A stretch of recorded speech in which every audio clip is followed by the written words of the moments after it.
Good morning, folks. I know the routine. I'm gonna make some tea. Brrrr. Yeah, we'll get into that. I think there's a soulmate out there for the big dummy. The big brrrr might actually be his soulmate or twin of some sort. You know what I mean? You know. Oh, the big brrrr. The big dummy. Okay. Oh, jeez. Didn't go to bed till, what was it? Shit. 10:45, which is late for me. Really, it actually is.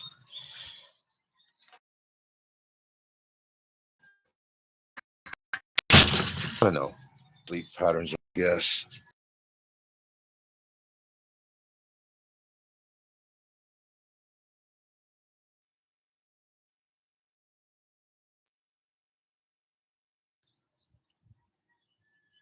I don't watch the big brrr show all the time. I'll check in and see what this guy's all about. But I would think that him and a big dummy,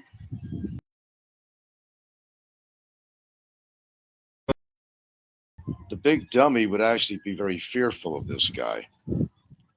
I mean, they're both on the same intellectual level or lack of, and they're both very kind of like street type of person in demeanor and character, if you know what I'm saying. Yeah, those two could get along, but I think the big brrr would be too much competition for the big dummy, though.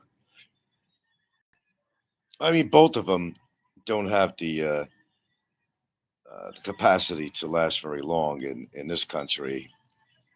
Although one of them did last long, but he was under the radar. But when you put yourself on the radar at an early stage, like the big brrr is doing, well, that brings more attention to yourself. So, as far as this guy's longevity in this country, the big brrr, it ain't gonna last long. He's gonna get himself into a world of trouble, and it always happens that way. It's people like this, Big Burr, as we call it, and I'm not trying to promote his channel. That's why I'm not going to say his channel name. But oh, why not? Big Dog Strategies. Yeah, you gotta check this guy out. I think Big Dog Strategies on the same level in many ways than the Big Dummy. Examine some of the guy's shows. They both got an attitude. They're both very defiant of the law. They're both very rude and disrespectful. And you're going to say, what a duo. What a duo. Getting strong now. Hmm.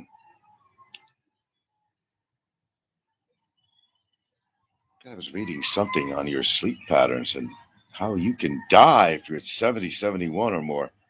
Interesting. Sleep patterns. Sleep patterns. I'm not getting into that. As I said, I read the big dummies live streams, which are going to be coming to a halt. They will be coming to a halt. I'll put my guarantee on it, my stamp of approval, my stamp of certainty. God damn it! Look at these. Ever since we took that tree down, these ants are confused where they want to go. I see them walking around the concrete here outside. They're around. That's why I don't encourage my dogs to lay out.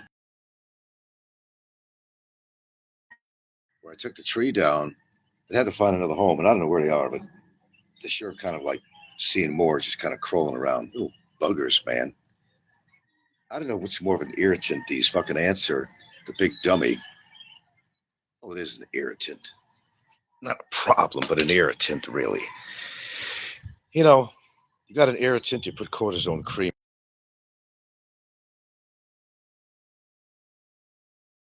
And I think I do that very well.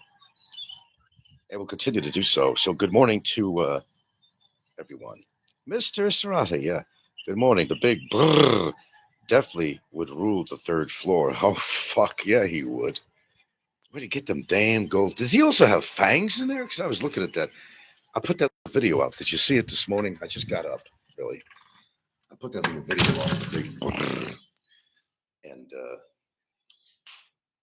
close up of him talking. And at one point, it almost looked like, I'm not sure, it looks like he has fangs on his bottom teeth or something. I don't know, maybe that's my imagination, but it's my imagination.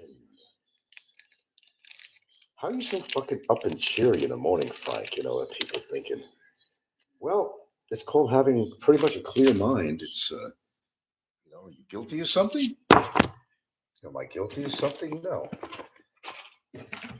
I have no reason to be in a state of mind, let's put it that way, that's going to be so concerned about something that I'm going to let it bother me to any degree. Oh, you know what I'm doing? I'm preparing my tea that John Blaze's girlfriend is now. It's all the trend now. My famous morning cup of tea is pretty trendy now. Now, John Blaze's wife, so-called wife anyway, I assume he's married, but even she secretly watching my shows. And to announce a new show that Allo wrote me about, apparently there's a Frank Battaglia Republican Party show devoted to. Oh my God. This gets better and better. They hate me or they love to hate me or they just love me. I don't know. There it is, that famous cup of tea that's really catching on with a lot of my viewers. Hey, the best and brightest is back. It would be hilarious if that guy ends up locked up in Bummer. Can you imagine that? Bummer will freak out and Big Brrrr will beat the hillbilly out of him. Oh, I assure you that would happen. The guy, the Big Brrrr guy, he's got balls. No, I mean, well, you know, the big dummy came into this country with that same attitude. You know, that kind of like a above the law attitude, and still continues to this day. And then look where it's gotten him so far. My point is my point. This is my point. And they don't go far. Is that big? I could roll my tongue very well. Yes, I could. Um, he's starting off early on his claim to fame on YouTube and in this country. But the big dummy has been in this country for like 10 years. And he started off slowly, but the big brrr started off pretty quick with his antics. Oh, this is hot, hot, hot. I got no more lemons. One ingredient that John Blaze's wife needs to add to her tea, when available, is to have some lemon in there. And that'll help with the prevention of those good old things that I suffered from was kidney stone. And you got to take that into consideration. There's a lot of things you could eat, even the things that I like to eat, you know, like the blueberries. I believe they have oxalates in there. That's the problem that causes the stone to call oxalates. There's different things I eat that do have oxalates in it, but you know, spinach I don't eat anymore. I used to always love that, but a lot high in oxalates. But I'm not going to turn this into a medical show. Hello, everybody, and good morning to everybody. It's becoming a habit here, isn't it? We've got to stop meeting this way. We have to stop this. We have to stop the insanity. Like that's going to ever happen on YouTube, huh, boys? Boys, part of a club, right? Like the big dummy calls his viewers, right? Am I right, boys? It's like he belongs to something, like it's his club on there, his followers. Right, boys? Am I right? They're all like laughing at this guy's ass, the big dummy's ass. The best description I could call this guy is a big dummy because everything he's done so far is dumb as the day is long. It's dumb as the as the year is long. I haven't seen one really I don't know, intellectual or sensible show he's ever done on here. I mean, it doesn't depict his true character and his IQ level. The big brrrr. I like saying that now. The big brrrr. He's got a gimmick there, though. But apparently that's become part of his persona. I bet he says that all the time, even off camera. Everybody has their little thing, I guess. That's his thing. Mark Ketley is back. Yeah, that's what we're talking about. The big brrr and the big dummy. And the similarities to them, basically, there are similarities. They both have that street attitude, that's never gotten them anywhere in life. I don't know. What is this guy, the big brrr, supposed to have been? I don't know. Where's he getting his money? I don't know. Having 2 o'clock in the morning coffees or something, lattes, like the big dummy's always up at 2 in the morning.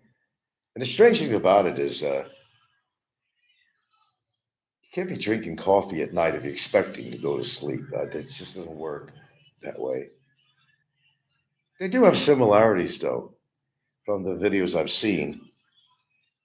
Again, that kind of low class uh, kind of character that, with the streetwise attitude and all this jive talk and all that, and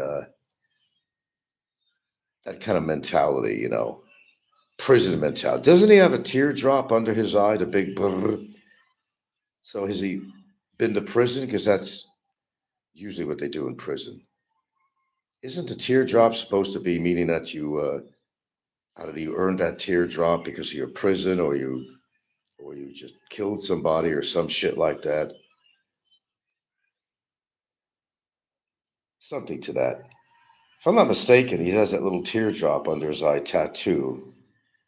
Correct me if I'm wrong. I thought I've seen that. It's an indicator of sorts.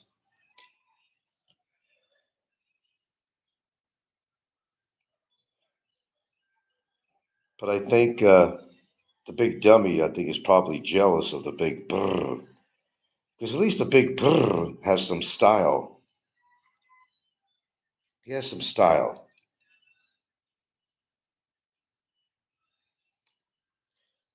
And I think he has more character than a big dummy does. Mr. Istor says, lots of similarities. Brrr, thinks the world is doing him dirty, just like the goober. Yeah, this is a little phenom, really. It's not phenom, it's more psychology, psychopathy. It's how you were raised. Like the big dummy says, he's been raised by a great family. And well, we know that not to be true because the big dummy himself has admitted how many times that, he was abused by his family member. Maybe more than one, I don't know, but certainly the dad. And that's coming from his own mouth, okay? It's not something I made up, it's something you all heard. And that kind of like, really defines your character as you're growing up. You're holding so much inside of you that you think the world is against you all the time. When the world is not against you, it's you against the world. You develop this bitterness that follows you the rest of your life, and it gets you into trouble constantly. As we've been actually, it's like it's our movie theater, and we're watching the actor, and unfortunately, it's not acting; it's real. The big dummy presents himself as to who he really is. It's just an inborn it's performance. I mean, it's not for show like some people. I mean, it's real. His whole attitude, his demeanor, his character, his verbiage, everything about him, his presence on YouTube is so volatile, and he's so upset with the world, and wants to prove himself to be, get out of that little man complex, and that's what he has. He has a little man complex, is what it is. It's like the Chihuahua with the big bark, can't be a Mastiff. A Chihuahua is always going to be a Chihuahua. It's not going to be a Mastiff, okay? That ain't going to happen. So they have a big bark. And that's all it's been with the big dummy. It's a big bark. Try to save his ass. That's what little dogs do. They got the bigger bark, but they don't have the bite as a bigger dog. Am I right or wrong? So he's got the big dog has the little man's complex. Little man, big dick. It was his motto of some sort. He might even have a little dick complex too, because he's always talking about dicks. I don't know. He sent a picture once. I certainly don't think it was his dick, but I think he has a complex with that too.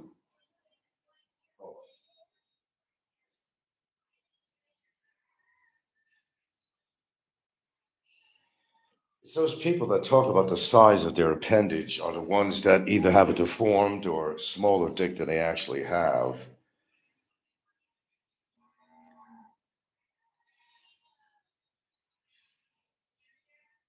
Still looking for my nail clippers here, boys. I don't know what I did with them here. I have this thing about my nails. I don't like when they start to grow out. It's uncomfortable to me. Same as I don't like to grow hair on my face. There's a whole phenom with that too, I think. Not exactly a phenom, but it's a masculinity thing. And Mexicans, a lot of Hispanics, it's not just them. Arabic too, some, but they think that growing a beard or mustache or something makes them more masculine. That's not what makes you more. It's not like an old story of Samson where his hair gave him strength or something. But I think hair on a face is more of an irritant, but it's also not very sanitary because, you know, whether you smoke or eat and you're getting all that shit all over your mustache and beard. I don't know. A mustache is a cookie duster or something. I don't know. Or maybe it's a pussy tickler or something. I have no idea. But I would venture to say that having hair on your face and you like to go south with your lady, that's only going to be an irritant.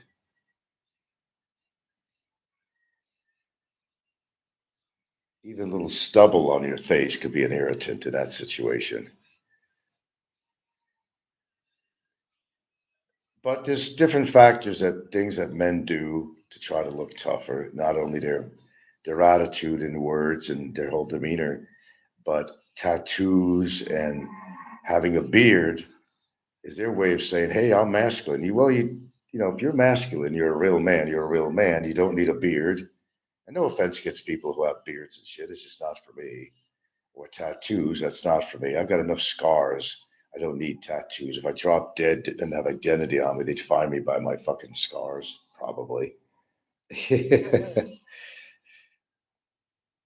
Come on, a little more dialogue, boys. Don't get me bored here before my tea cools off.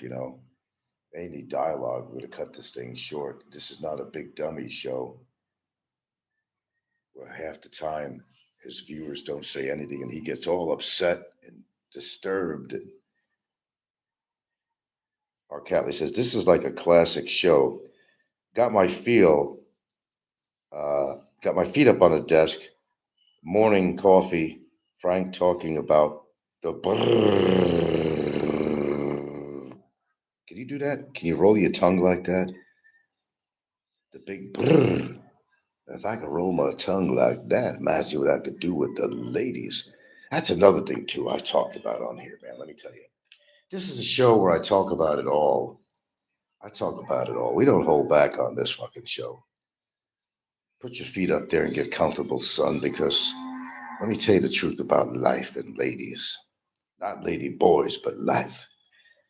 Oh, Mr. Loser says, I think Barry has a Call of Duty video game tattoo on his arm. Really? Call of Duty. Is he another cosplay-minded person like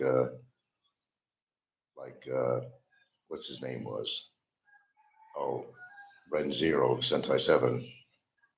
Wow, that guy was a goofball. Goofy. Goofy. Not many of these people are really ladies' men that they try to portray that they are. You know, a lot of these goobers like the big dummy.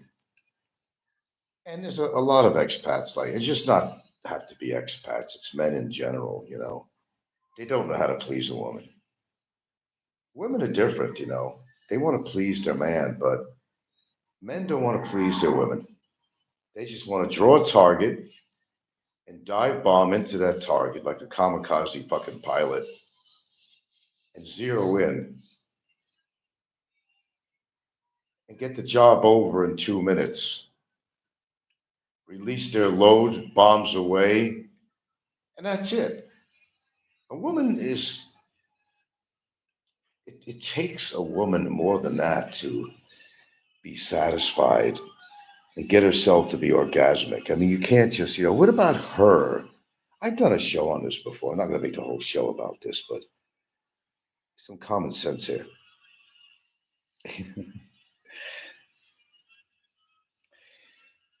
And I did do a show on this, actually. I remember I did. And this is not what the show's all about, but we're going to, you know, we're going to segue into a few things on here.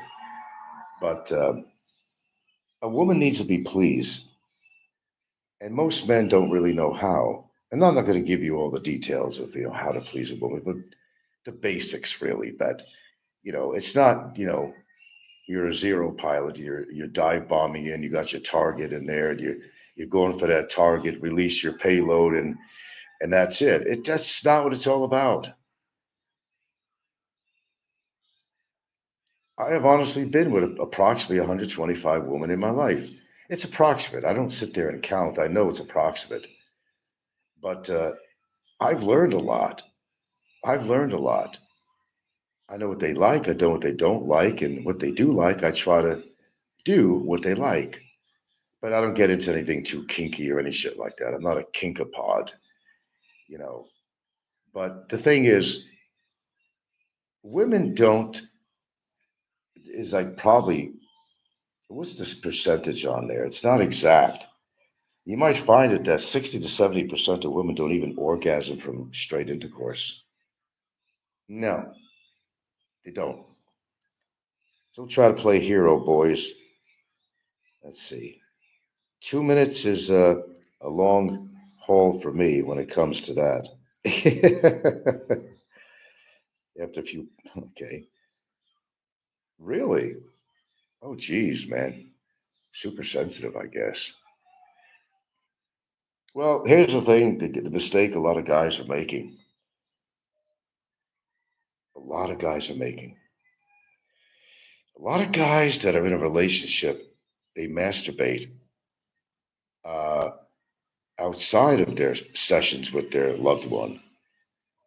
And I'm not one of them. You shouldn't need to do that if you've got a nice woman. But what happens in the process, and hey, I lay it out on my channel here. I lay it out more than one way. Your hands are stronger than the vagina walls, and you lose sensitivity in your penis.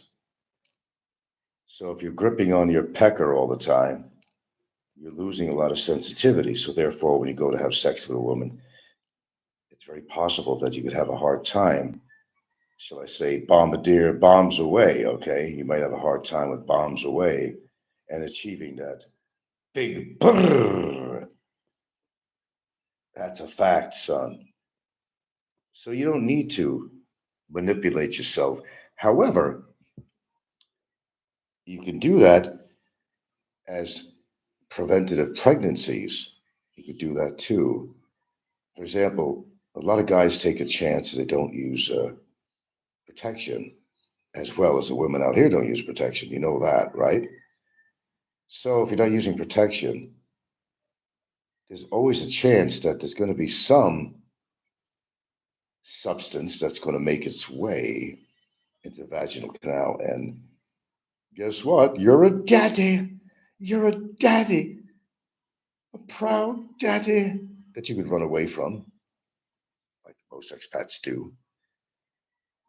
So maybe you should actually manipulate yourself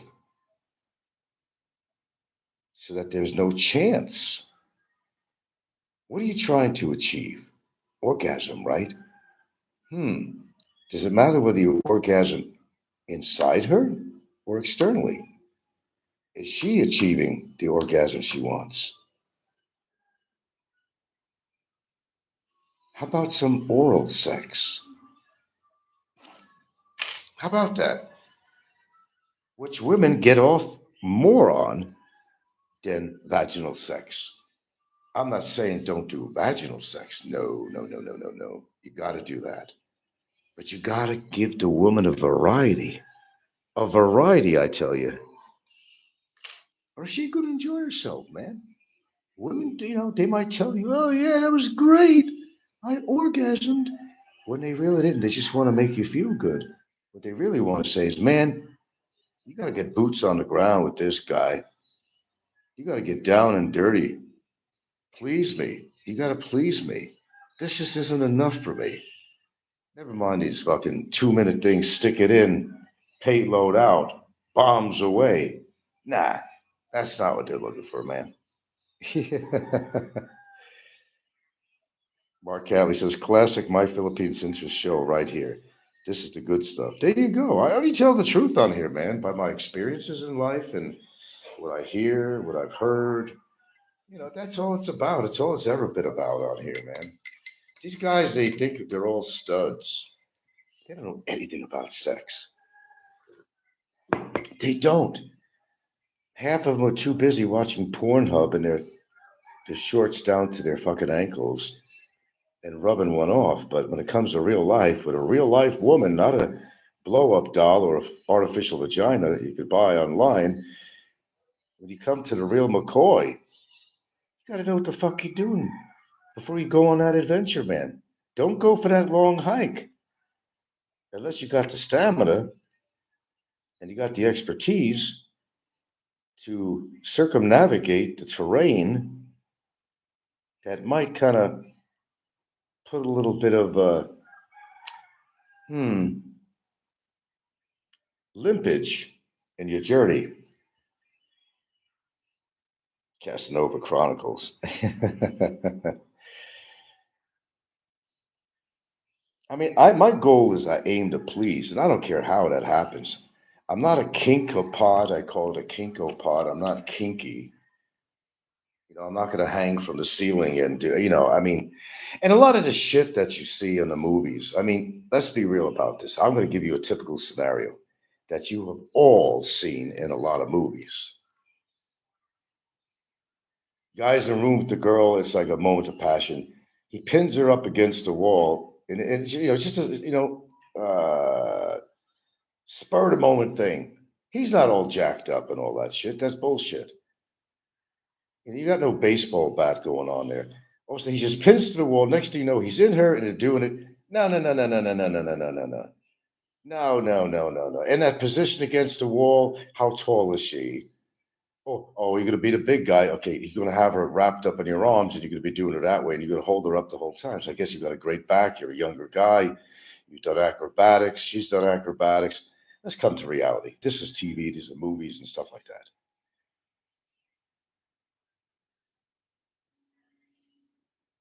Oh, fuck yeah, I did. I had a fucking stent in me, dude. I showed you that stent, about 11 inches long, that went in there and it connected to my, kidney and bladder. Fuck, hell, I wasn't even thinking about it. Hell no. I didn't want that thing to move in there and cause a problem, man. I was in fear. The fear factor, for sure. Yeah, kidney stones are no joke, man. You may laugh about it, but wait till you get it. It's not if, it's when. Most people will get it at one point. And it's really a lot according to your diet and how much liquid that you're flushing out your kidneys and everything, man. And most people don't hydrate enough, and I wasn't. That's one of the reasons. Yeah. Oh, you had stones too, huh? Oh, fuck yeah, you're taking a break from the action. I wasn't even going on my treadmill. I said, fuck this shit. I don't want this damn, you know, this stent to move, man. I was in fear, real fear.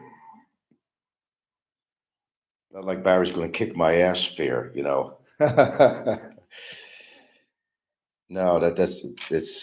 could be a dangerous thing to do too, actually. I mean, nah, nobody knows. What was that also? Nobody knows the trouble I've seen. Well, let me tell you something, man. Damn.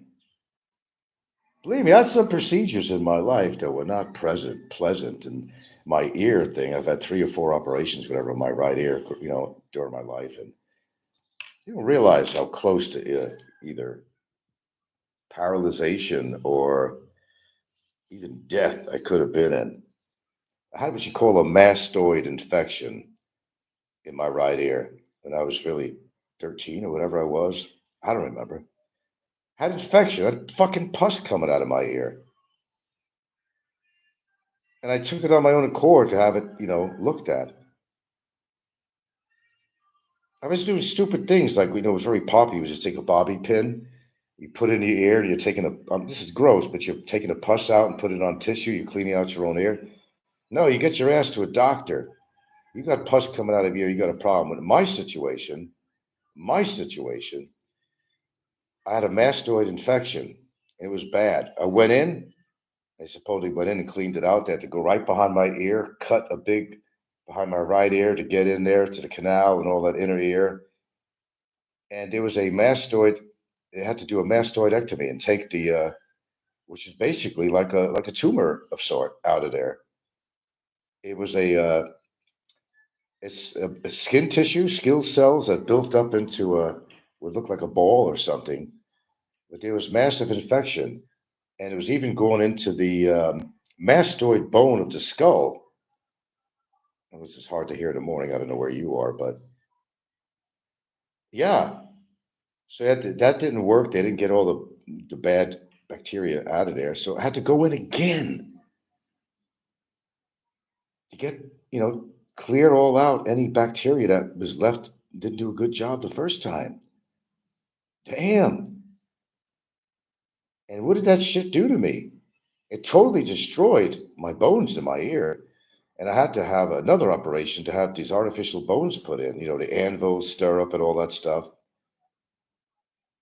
Fuck yeah. If I would let that infection go, and I could have had meningitis, I could have had a brain tumor, death. Oh yeah, I stared death in the face. Well, not exactly. It would have been a time element on that, but sometimes you got to take care of business, man. Don't self defeat. And let me tell you, that was not pleasant either. And I went in the Queen's Medical Center in Hawaii for an operation that was hopefully going to restore some of my hearing. But they went in there basically, and they seen that the artificial bones that was put in prior just was too delicate. It was just too close to that facial nerve. And that's the thing you got to watch out for. The facial nerve. If you prick that sucker, you're going to have a total paralysis on your side of the face. They don't want to mess with it. They tried to do restore the hearing by kind of repositioning these artificial bones that were basically hanging on a fucking thread. Don't tell me I haven't been through some stuff. Let me tell you, I have. I'm a hard ass when it comes to these things, man. I've been in some situations that you wouldn't want to be in, and believe me, it made me hard. Well, in character, but any kind of infection you have in your ear, you better have it taken care of, man, because that could be the end of your life. Yeah, I had parents, that I used to talk about this too. What haven't I talked about really? They lived by Alka-Seltzer. If you got a problem, take an Alka-Seltzer. That was a New York thing. I don't know. Well, Italian Americans anyway, my family anyway. Because they just didn't want to go to the hospital. They're afraid they're going to find something they didn't want to see. But how do you take care of something unless you go checked out? But they weren't totally wrong on the Alka-Seltzer because that was very alkaline. And that could fight off cancer. So they weren't really wrong totally about Alka-Seltzer or Brioche. You remember Brioche if you grew up on the East Coast or anywhere? Big blue bottle and had this, it looked like coral, really. That's the shape they were in. And it was fizzies. It was just like Alka-Seltzer, same shit. Only had lemon to it or something, they have lemon flavor. It looked like white coral. Could you go back to remember that? Yeah. And, if I had listened to them, they had the attitude that ain't broke, don't fix it, or just wait it out or something. If I would have done that, I would have been dead. I had a hernia.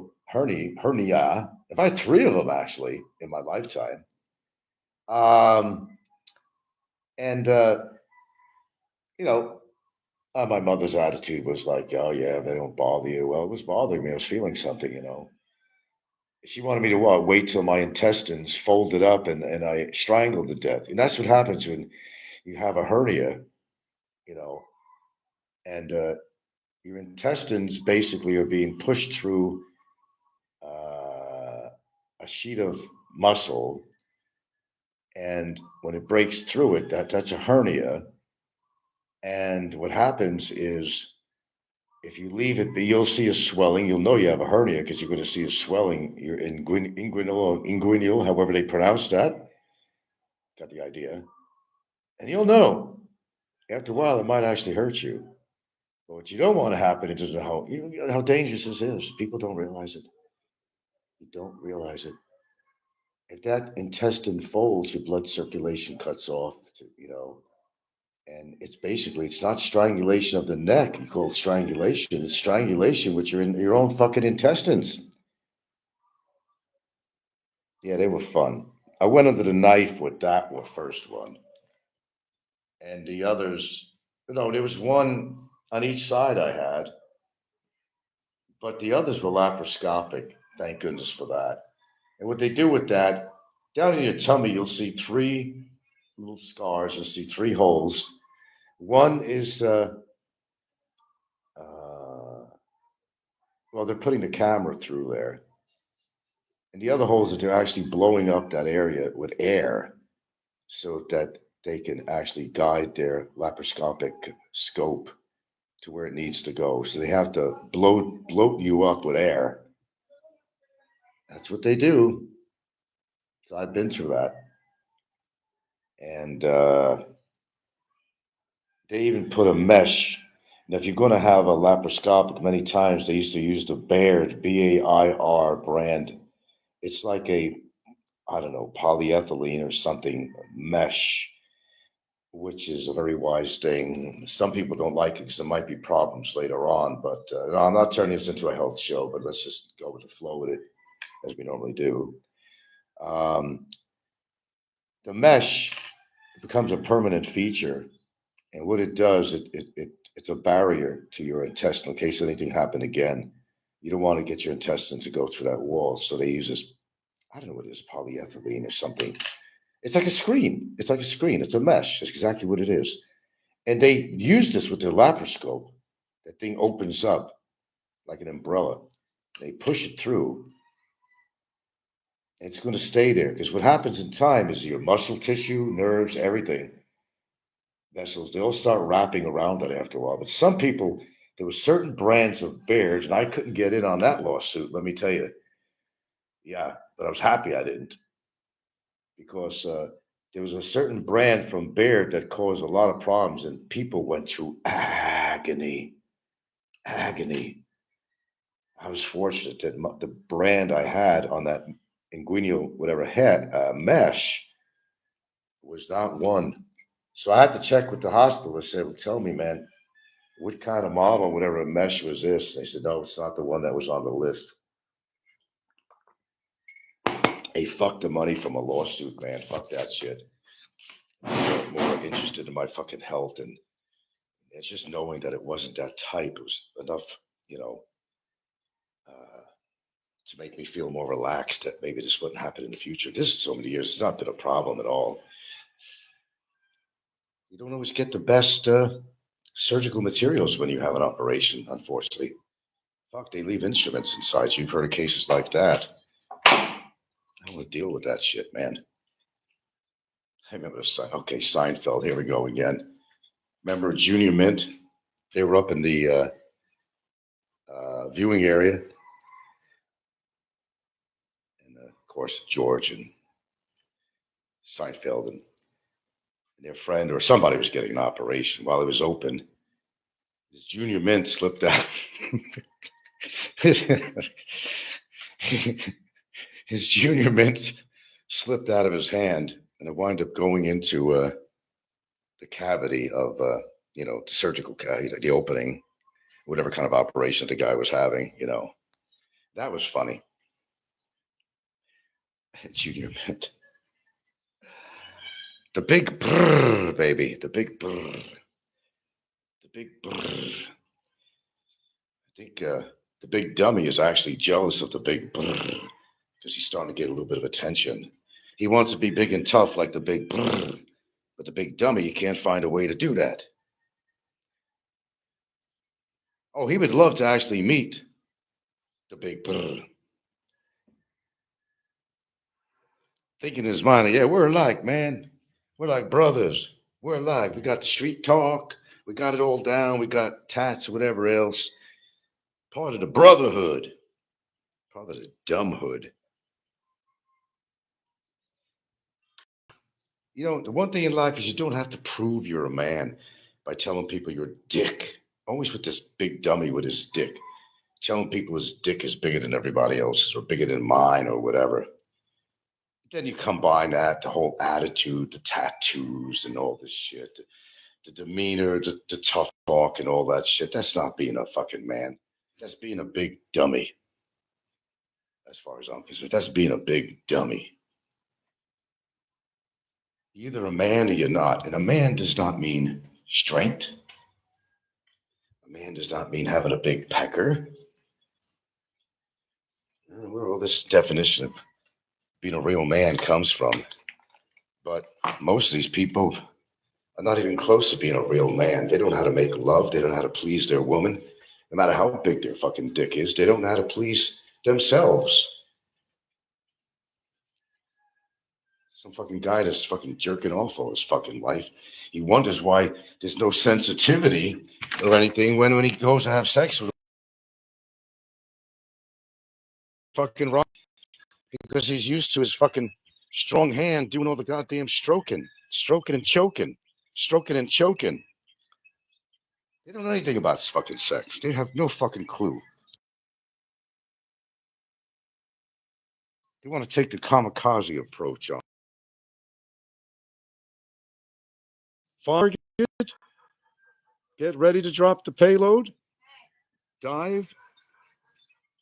Okay, lights. Find your target. Really? And you.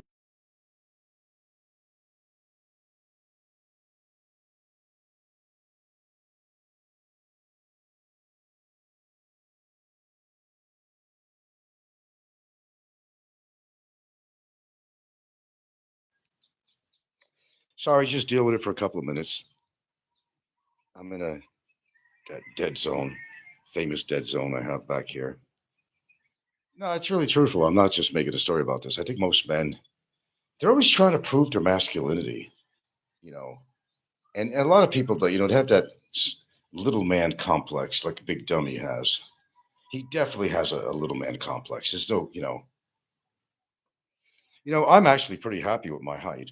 I think if I was really about a choice of height, I'd like to be about 5'10". No, no more than that. Too many problems when you're too tall, and you'll understand what I mean. And a lot of these guys that that are well over 6 feet tall, they have a lot of skeletal problems, joint problems, and they wind up having heart problems. I'm actually very satisfied with my height. I mean, I ultimately, like, I met a lot of Norwegians. I used to date a Norwegian lady, and you know, her relatives and friends that I had in Seattle they were tall. So were the women. Let me get back to the safe zone here, and I'll tell you, the Norwegians were big guys. I can think about Ron. Ron was a guy who was dating the sister of the Norwegian that I used to date. And I'm going to tell you, uh, that guy was a big dude. Norwegians, a lot of them are really big. So I'm not going to segue into Norwegians. I'm just trying to make a point. I don't know what my point is anymore. What's the point of anything, really? Talking to people on here, but some people have that little man complex. I am 5'7". That's what it is. That's what I am. I'm not any taller than that. I used to be, but there's been shrinkage that goes on with age, skeletal structure. Your discs are getting thin, and sometimes it could even come down. Unfortunately, some people bone to bone, which you don't want. You don't want that. That's when you're going to have an operation. They'll slip something in there in a replacement, I guess. I don't know how the hell they do that, but it's cereal time, baby. Oh, yeah. I'm going to get the damn blueberries out, right? I'm going to put that on the side. I don't know. I'm not saying that Mucilix is the best cereal, but it's not bad. I like it because it's crunchy. Boy, do I segue into stuff here. That's why you listen. That's why you listen. And boy, you get some good fiber out of this. You'll take a shit and you're very satisfied with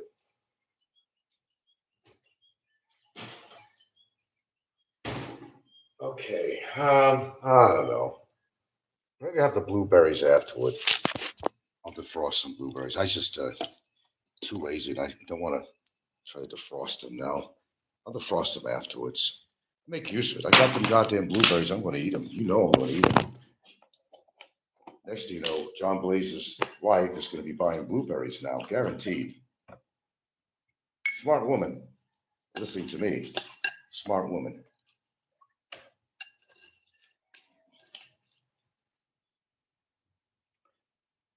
We do the best with what God gave us. Right. I can't be any taller than I am, but I'm not going to pretend like the big dummy does. And say that I'm a certain height that I'm not. Well, I've seen him. I've stood next to him. And he's been on camera next to me. Saying that you're 5'7" or 5'8" does not make you 5'7" and 5'8". It's I told you, it's the little man complex.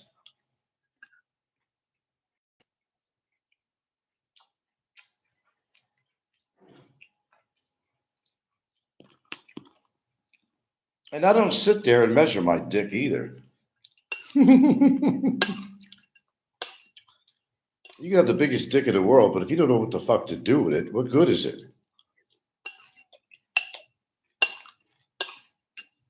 Really?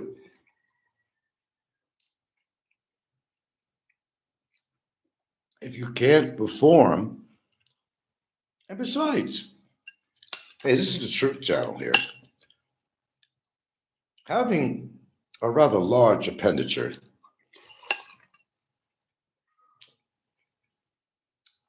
lot of men think their women are going to enjoy that. Wrong. They're just being polite to you.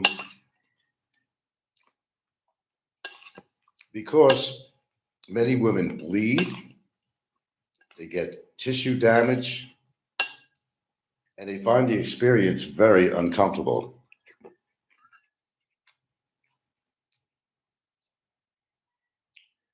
There's been porn stars that have admitted, and not just porn stars,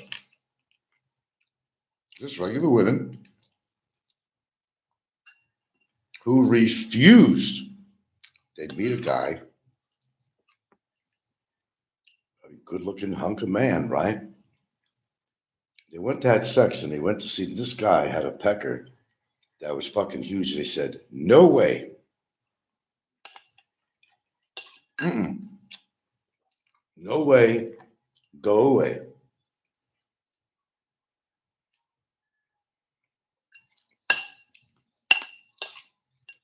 Because a woman's anatomy is not made for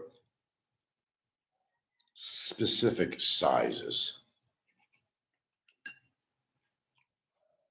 But if you're one of these men that don't give a fuck but only about your own pleasure, and you're not thinking about what the woman is feeling, you're a selfish bastard.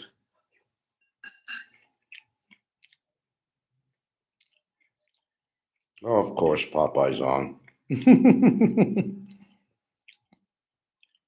He's had a lot more free time, Popeye. But then again, talking about sexual topics to Popeye, without a question. I don't know when the last time he had his pecker. Somewhere that most guys want to get their pecker. 40 years.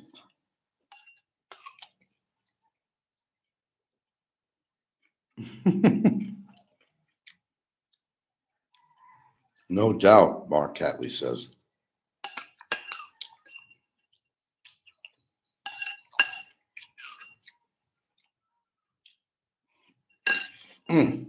Good. Pretty good cereal. Should have brought more boxes. What are you thinking? Should have, could have. Yeah. Well, what do you think makes a guy really bitter like Popeye? Man, you ain't seen no action. He's been divorced how many years now? Come on, honestly, you think Popeye's getting any action anywhere besides his right hand, or he might be a lefty? I don't know. No, he's looking at Pornhub, or he's looking at pictures of my girlfriend or something. Wishing he had anyone really, for that matter, anyone. Mark says, "LOL, no doubt." Now, there's something wrong when somebody has to record you. There's something wrong when somebody has to do the simulcast all the time. I've done it a few times with people, but I don't make a career out of it, you know. Well, the fact is, the guy hasn't seen no action, God knows how long. Keeps on reverting back to the Subic Bay days, everything is Subic Bay, Subic Bay. That was a long time ago, Jack. That was a long time ago. Then, of course, his marriage to one of the whores. All he talked about was a round table deal with the whores in Subic Bay in a bar with gather around and go under the table. Remember he was discussing that, giving the guys blowjobs. He probably still thinks about that today every time he gets off. Those were the days, my friend. I thought they'd never end. Mark says Popeye has his quilted blanket on his lap, living vicariously through Frank Battaglia. You're probably right, dude. I mean, in all seriousness, you're probably right. He's definitely living vicariously through other people. Obviously, if he's so, hell bent on recording my show, doing simulcasts, at the end, of course, he talks about, what he recorded or simulcast, And I've seen a number of shows where he had nothing much to say because, you know, other than, oh, well, there you go again, or saying he couldn't, because he knew a lot of things I was saying was absolutely righteous and it was true. A lot of things I was saying was true. And he couldn't argue with some of the things I was saying because he knew it was true. That's when he would go more silent. He didn't have a whole lot to say. And I've seen a lot of his shows where he was copying my shit and he really didn't have much to say because, he couldn't find any fault in what he said. So what he would do is try to take something I said and make it into exaggerate the situation and put his own words in on it or his own insight and kind of turn it around because he doesn't want to get caught literally or figuratively with his pants down. For example, when I do a good show, I do a good show. Okay, period. But there are some times I've seen that he barely had any commentary at all. He said, well, that's it. It is what it is. And that's his famous line too. It is what it is. And okay, hope you enjoyed the show, and acknowledges the people that were on the show, making comments and all that. And then he just disappears. Am I right or wrong? Yeah, he's still thinking about that bar girl he scored in 1976. Man, it's fucking 2025 now, dude. 2025. God, you got one fucking foot in the grave and one foot on a fucking banana peel. Maybe it's time you get fucking laid, dude. Jesus Christmas, man. God, go find a rental whore like everybody else does out there. Just find one. Claims he has money, he's not broke, but maybe put that money to good use. Get away from the bingo parlor and all these blue-haired, silver-haired ladies that are chain smoking cigarettes in there, and get away from uh,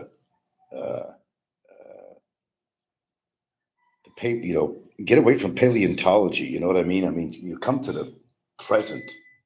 The future is here. It's now.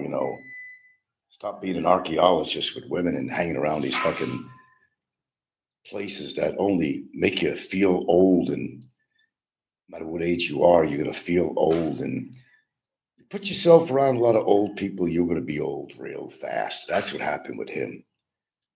Yeah.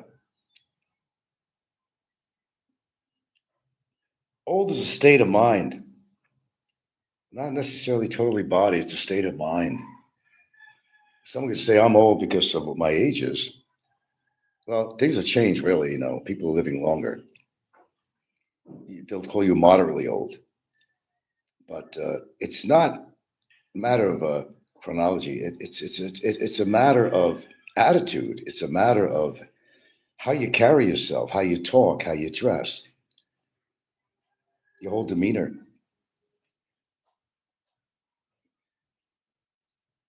I mean, I've met people that really didn't understand what my age was. They seen how I walked. They seen how I talked. They seen how agile I was. I mean, how much energy I have when I walk and my talk and all that stuff, and they get confused and say, well, when they find out that your age you're at, they say, oh, really? You're doing pretty good. I told you in just one day alone yesterday, I had two different foreigners I'd spoken to when I was downtown, which I do socialize with people that are foreigners, usually just the incoming tourist might ask me a question, we start talking or something, or I may initiate the conversation or something on there, but whatever way. And they're always surprised. They say, well, you looks like you've been taking care of yourself. And I just answer and say, yeah, I'm just doing the best I can. And it's always nice to hear a compliment like that.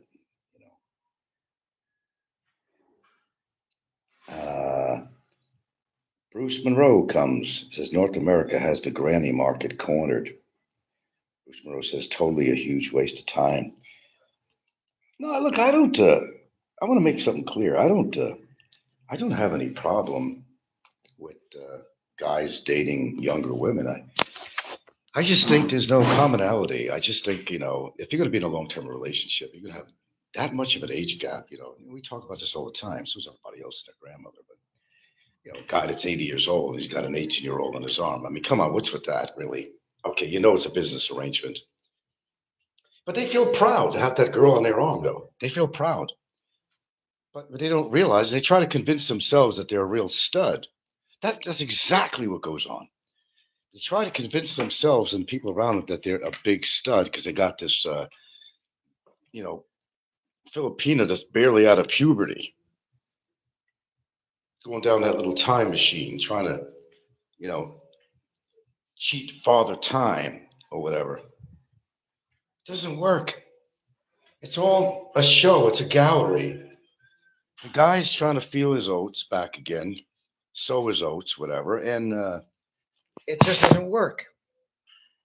Even the Filipino people, they see that. They know whether you're a good couple or not because Filipinos are very observant. Observant. They watch. They may not comment, but maybe to themselves. But for example, me and mine, we walk down the road. Well, they all know us here, but they say that I could see this relationship. And why do they say that? Because they obviously see that I'm an older man and she's a younger woman, but not, by great numbers. And 20 years is a comfortable gap. Beyond 20 years, it's like it's excess. A lot of guys, they try to build up their virility and all that stuff.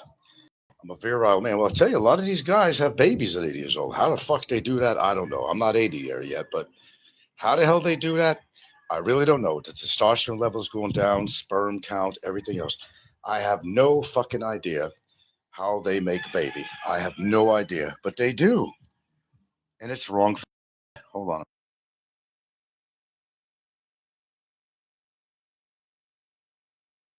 But the old bastards do.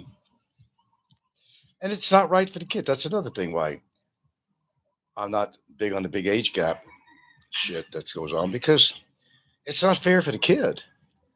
A kid wants to grow up with his daddy and play ball with him and do activities, but that's not going to happen. Then the guy's longevity, if he's already 80 years old, I mean, you know, how much part of that kid's life are you going to be playing in? Think about it. That's fine. You're 57, man. Women in their 30s is fucking fine. There's nothing wrong with that. They use as a turkey baster for insemination. Oh, is that what goes on? Damn. Just face a fact. The reality is you get older, man. Your sperm count's down to a minimum. Seminal fluid. I mean, everything is down. Your testosterone levels are almost non fucking existent. But I don't believe in testosterone therapy, though, because that could affect your heart. It's good in some ways because to increase your testosterone will definitely give you back some energy levels. There's no doubt about that scientifically. Make you feel younger and everything else, but you're playing uh, with a deck of bad cards. When you do something like that, like all the bodybuilders that are into all these fucking, you know, chemicals to gain their muscle and take testosterone shots and everything else they do, they get heart attacks. You got to watch it. What you do is you do the best with what you have, and that's what you do. Yes, vitamin supplementation is really important. That can help you in a lot of ways. Increasing your nitric oxide through various things. L-citrulline, you can take a supplement with that. or eat a shitload of watermelon, which you can't do, but anything that's going to help blood circulation, that's what you do. And like I always say, keep your blood moving. That's important. Your vascular system is very sensitive. And that's why they developed something called sildenafil, which is known as Viagra. But there are natural ways to deal with that instead of taking a dangerous like Ricky does all the time. Well, good morning. Sensitive topics here, my love. You know how much of a stud I am, right? We got into some topics here, very sensitive topics. What do you honestly think when you see a man? And this is coming here. It's going to come from a Filipino. What goes through your mind? And be honest about it. When you see a man that's around 80 years old, he's got like an 18-year-old on his arm. What do you think is really going on here? They come here to find companionship. All right, they're coming here to find companionship. But beyond that, look at the age gap. 80 years old with an 18-year-old or something, let's say, for example. Do you think that's really a love situation going on? They can't see your face. You know? No. Okay, so the answer is no. It's more of a arrangement. Would you say it's an arrangement that he takes care of her and she'll take care of him sexually, pretty much? That's fun, gani. Companionship. Well, of course it is companionship, yeah. Absolutely. But beyond that, don't you think it's more of a financial thing? It's more of a woman at that age that would, why would a woman, here's a good question to ask a Filipina. Why would a woman want a guy that's an extreme age? He's made it to his 80s already, and he's with this young Filipina. She's full of life, and he's around the corner from to meet his maker. What's the glue that keeps them together? What do you think on that? I mean, do you see this more as I've been quoting earlier, and don't have to agree with me? Do you think it's more of a business relationship in a sense? Yeah. Yeah, okay, she agrees on that. Hey, does Bob Cooper? Foreigners come to Philippines to find a Filipina to take care for that foreigner. Then the Filipinas, yes, they do it for some financial. Yeah, a foreigner is looking for a caretaker, and the Filipino does it for financial. Because let's face the fact, even me, there's a 20-year gap, and that's not like anything to write mom home about. In America, that would be, but not here. A 20-year gap is not bad. It's comfortable. You have some things in common, even though you have a different culture, there might be some things you don't have in common, but 20 years, we can see that. You can deal with it. But like 80 years old and then 20 years old women? Yeah. Yeah, it's a questionable. Yeah, she said it. An 80-year-old with a 20-year-old is, yeah. It's financial. That's what she just said. It's financial. Bruce Monroe says, Bob Cooper says, yes, it's companionship. Mark Catley says, well said, Gilda. And you're getting it from a Filipina's perspective. She's one that's been born and raised here. And people, what's really funny? Let me tell you what's really funny. They call women that are of mature age, they call them grannies. Let me tell you something. You're not going to get that so-called granny in the United States, okay? You're not going to get, and you're at your age is quite up there. And then you say, okay, right here in the Philippines, let's stick it to the Philippines here, okay? You're dating a woman who's a mature person. Gilda had just turned 50, and she's a lot younger than that. Of course, we got together, 9 years younger. Great age gap, it was a good age gap. She wasn't coming out of puberty or something. She was a mature woman. And a lot of these guys, you know, the purpose they come here. They want to get the youngest women they can. You know, they want to be the studs I talked about earlier. They want to be Mr. Studley. They want to show off these gals on their arm. And that's all it is. It's fucking eye candy. That's all it is. But the reality is, you don't have anything in common whatsoever.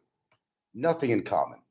And you don't have the strength and ability and agility of a younger woman has sexually.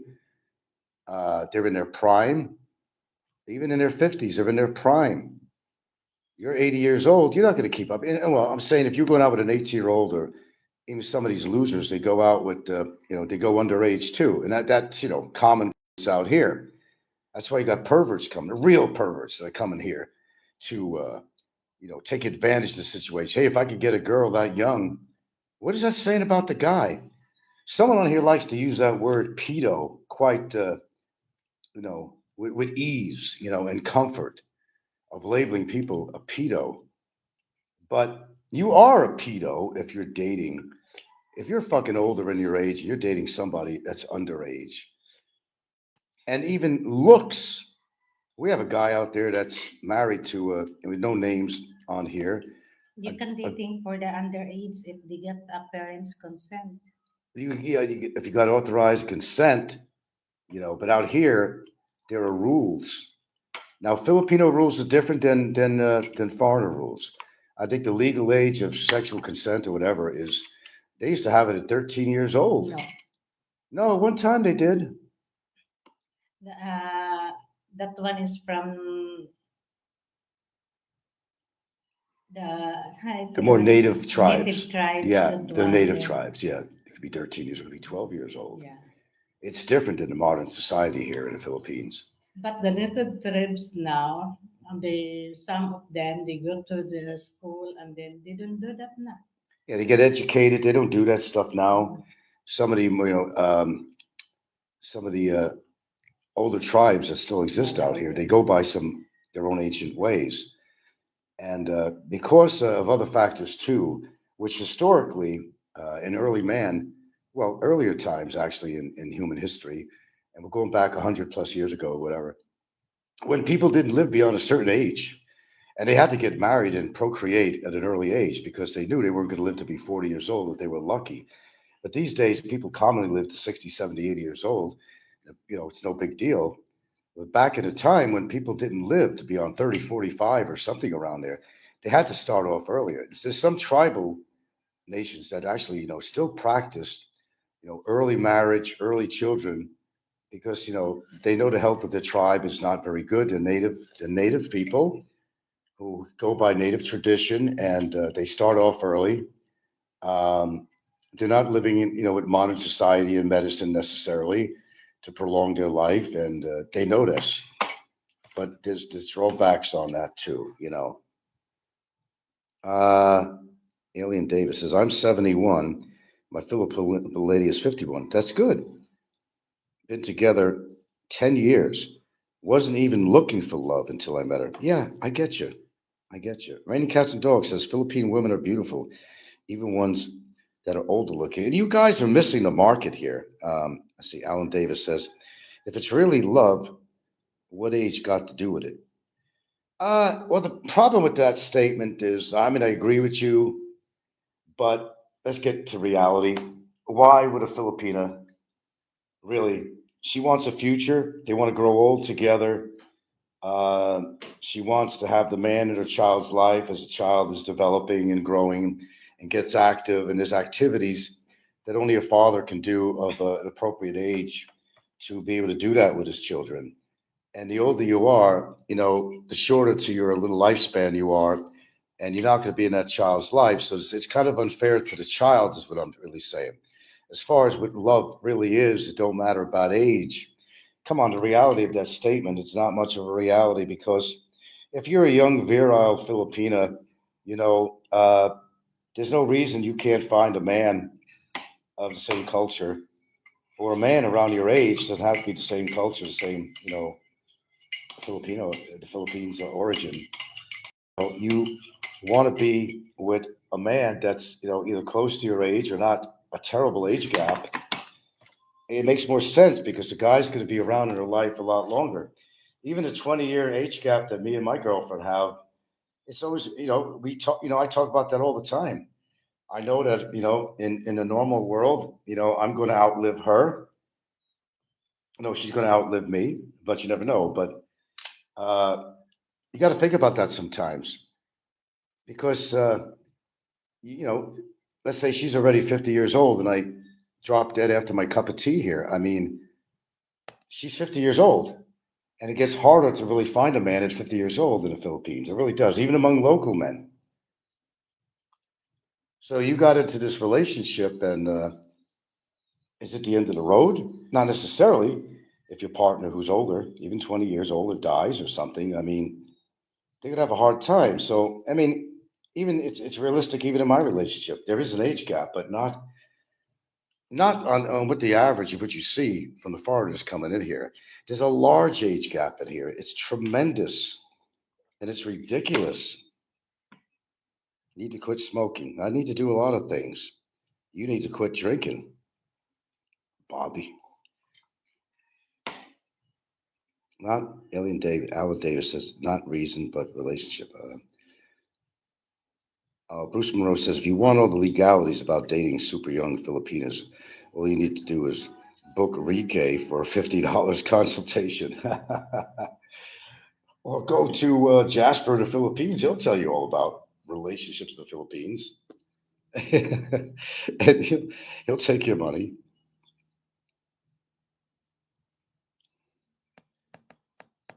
Oh, Bob, are you exercising? Are you losing weight? Are you still on that crazy eating pattern that you're on? Dude, you need to lose weight. Forget about moving to the Philippines. I don't care how much money you have. It's not going to change things up. It's not a game changer having supposedly sold a house for $600,000. That's a good chunk of change. There's no doubt about that. You got me beat by milestones, but the money ain't the whole answer to everything. It's really not. Utilize some of that money to get in shape, Bob. And I'm not trying to be an asshole. I'm just trying to just be honest with you, man. Because if you're overweight, I mean, how you gonna have sex with a woman anyway? You could have a fucking heart attack.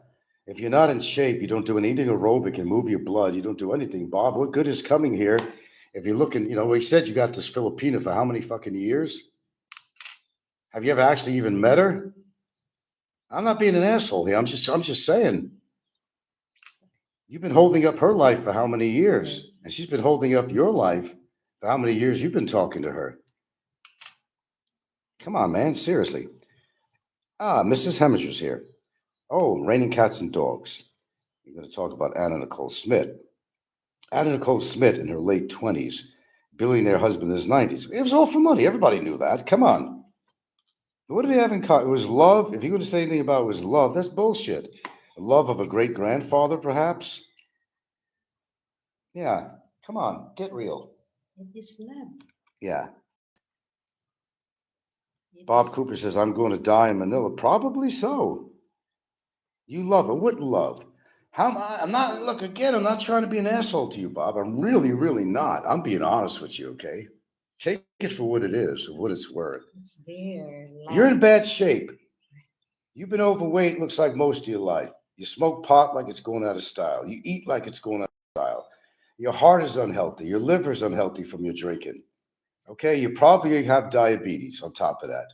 I'm probably right without even knowing. I'm probably right. Say if I am or not. You're going to go have sex with younger women out here, and you think it's going to be that easy. But then again, it's how fair is it to a Filipina if you're a lot older than her and you're not in good shape and you don't have a good heart and you're obese? You're not doing her any justice. You're not doing her any justice. You're not doing her any justice. It's their body and Well, it's their body. Yeah, they it's do what they their want. problem. Their problems. It's their Yeah. body, their problem, Gilda Yeah. says. Yeah. So it's up to them what they do their body. Do Gilda's daughters prefer Filipino men to foreigners? No. No. Her older daughter is with a Filipino man.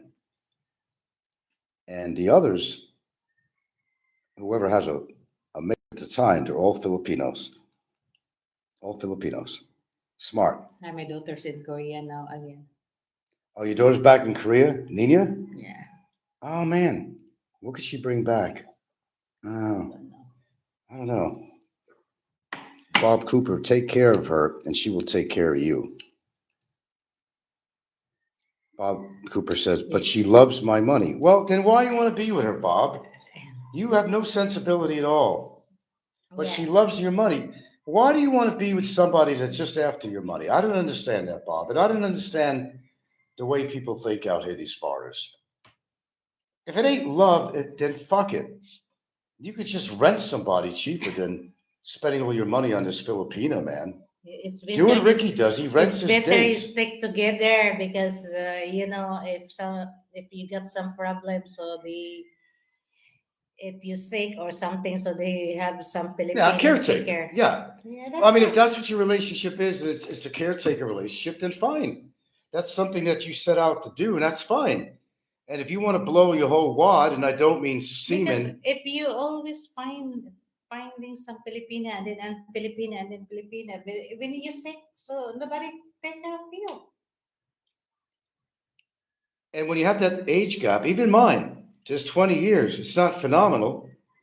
It's workable, doable, but let's face it, I'm older than her, and I don't know what the future brings. There could be some medical catastrophic thing that could happen to me, and just she will indeed turn into my caretaker. If they're happy for being like that, so it's their choice. Yeah, I mean, if they're happy in that financial arrangement, if that's what you got going, Yeah, it's your but it's choice. it's sad when there's not real love there. You call love is what? It's her love for money, and if you're saying that she likes to spend your money, it's putting up red flags right there, Mr. Cooper. That's putting up red flags right there. I'd rather be alone.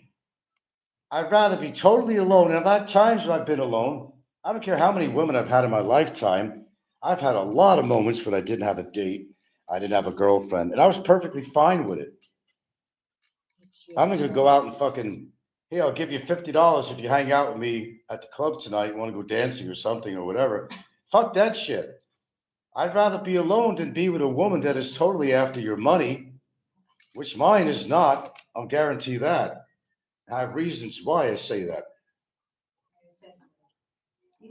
So yeah, I mean, you could. What I'm saying is, man, you could do what you want, and that applies to any foreigner, not just you, Bob Cooper. But find real love, and don't make the dollar bill the denominator in the relationship, because that's a shallow But you relationship. don't know. You don't know. They get so know each other. Then we get and love each other. So they be together for Yeah, Alan Davis says if you're going to bitch about the money, Bob, you're in the wrong place. If you love her, take care of her. Good yeah. statement. Yeah. If you love her, so that's it. And you know what, guys? I'm not saying that there's no such thing as love with a great age gap. I'm not saying that doesn't exist. I'm sure it does. It must exist. But when you think of the feasibility of this, when you think of the, uh, uh,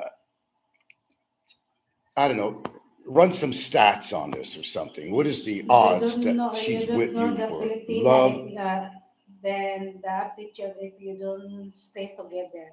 Because it really doesn't make sense that because like in America, where I come from, born and raised, you generally dated somebody that was around your age, and you'd have all these talks about we're gonna have a oak rocking chair together when we're older. We're gonna be out on the porch. We're gonna grow old together. That was the whole concept of marriage and relationships back in America in the day. And out here, that really doesn't apply because the women that are going to be with men that are drastically older, and say she is really in love with him, and it is possible. Yes, it is possible. Doubtful, but it's possible. Let's go to the positive side and say this Filipino, this very young Filipino, really loves this very old guy. It's unfortunate for her. This love is not going to last because the great age gap in there. She's going to get hurt. It's their She's going to get her choices. heart hurt when he dies. She's not going to be able to spend the rest of her life. And the same goes with me and Gilda. Even how you said no, but if you choose that person, so it's yours. I mean, you could choose whoever you want, no matter what Gilda's saying, no matter what age they are. Okay, she chose a guy that was 20 years older than her. She knew my age when I met her.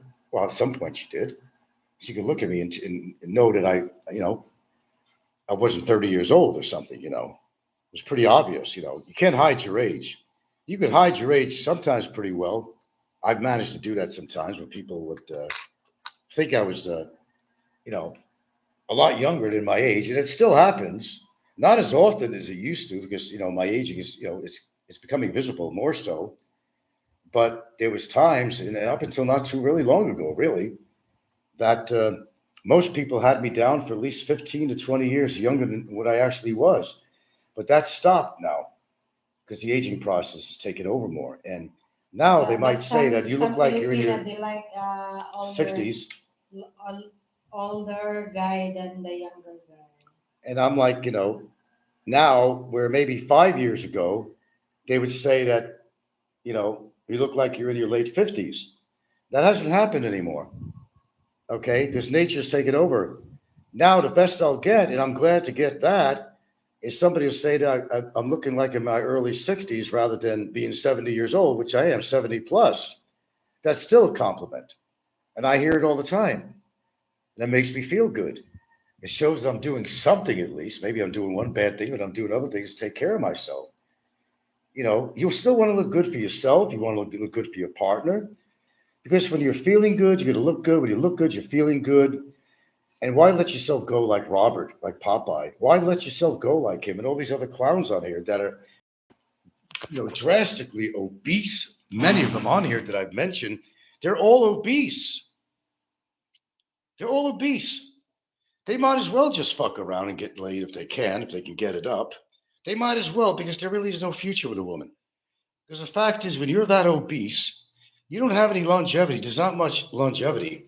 And if you do certain things on top of your obesity, like smoke and drink, then your longevity is going down the hill. And I know my smoking is probably taken several years off my life. You know, it's either quit or deal with it, or it's just not quit or and take your chances. But that's life in itself. I would like to quit. I don't want to go with this thing about smoking. In fact, I'm going to have one right now. We're talking about that. Thank you very much. I at least do things for myself. And these people, these creeps, these losers that like to point out people's faults all the time. Look at their own faults. Look at the lifestyle they're living. They're either getting into trouble, they're going to jail, running their mouths all the time. They're obese, they're unhealthy, they got high.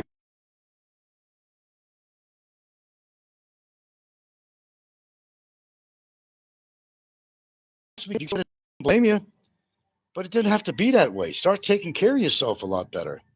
Move your blood, get active, do something for yourself. For God's sakes, man. James Marshall says Bob Cooper is sexy. Bob Cooper says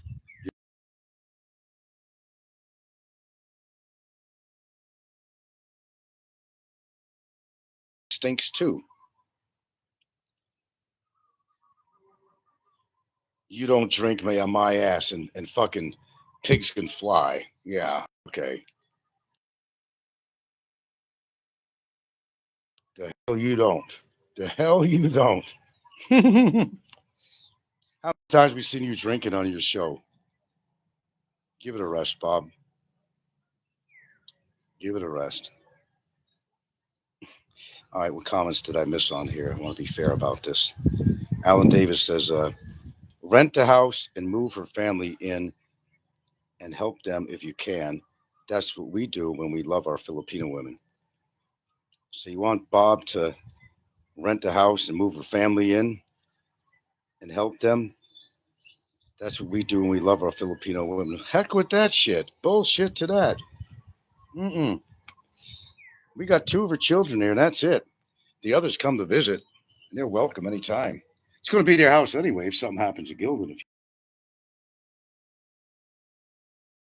they're Jimmy's house, move over, let Jimmy take over. No, I don't think so, man. That's the reality of it. But Bob is going to do, or any guy like Bob is going to do what they're going to do. They have to make the mistakes and realize that Do you remember Bob gave that story? He got taken in pretty big by some woman. Bob, why don't you share that story sometime again? Bob blew his whole fucking wad, and I'm not talking biological. He blew his whole fucking wad on a fucking woman, man. He got burned, man. Fuck, he was put into a fucking crematorium. Why don't you discuss that story, Bob?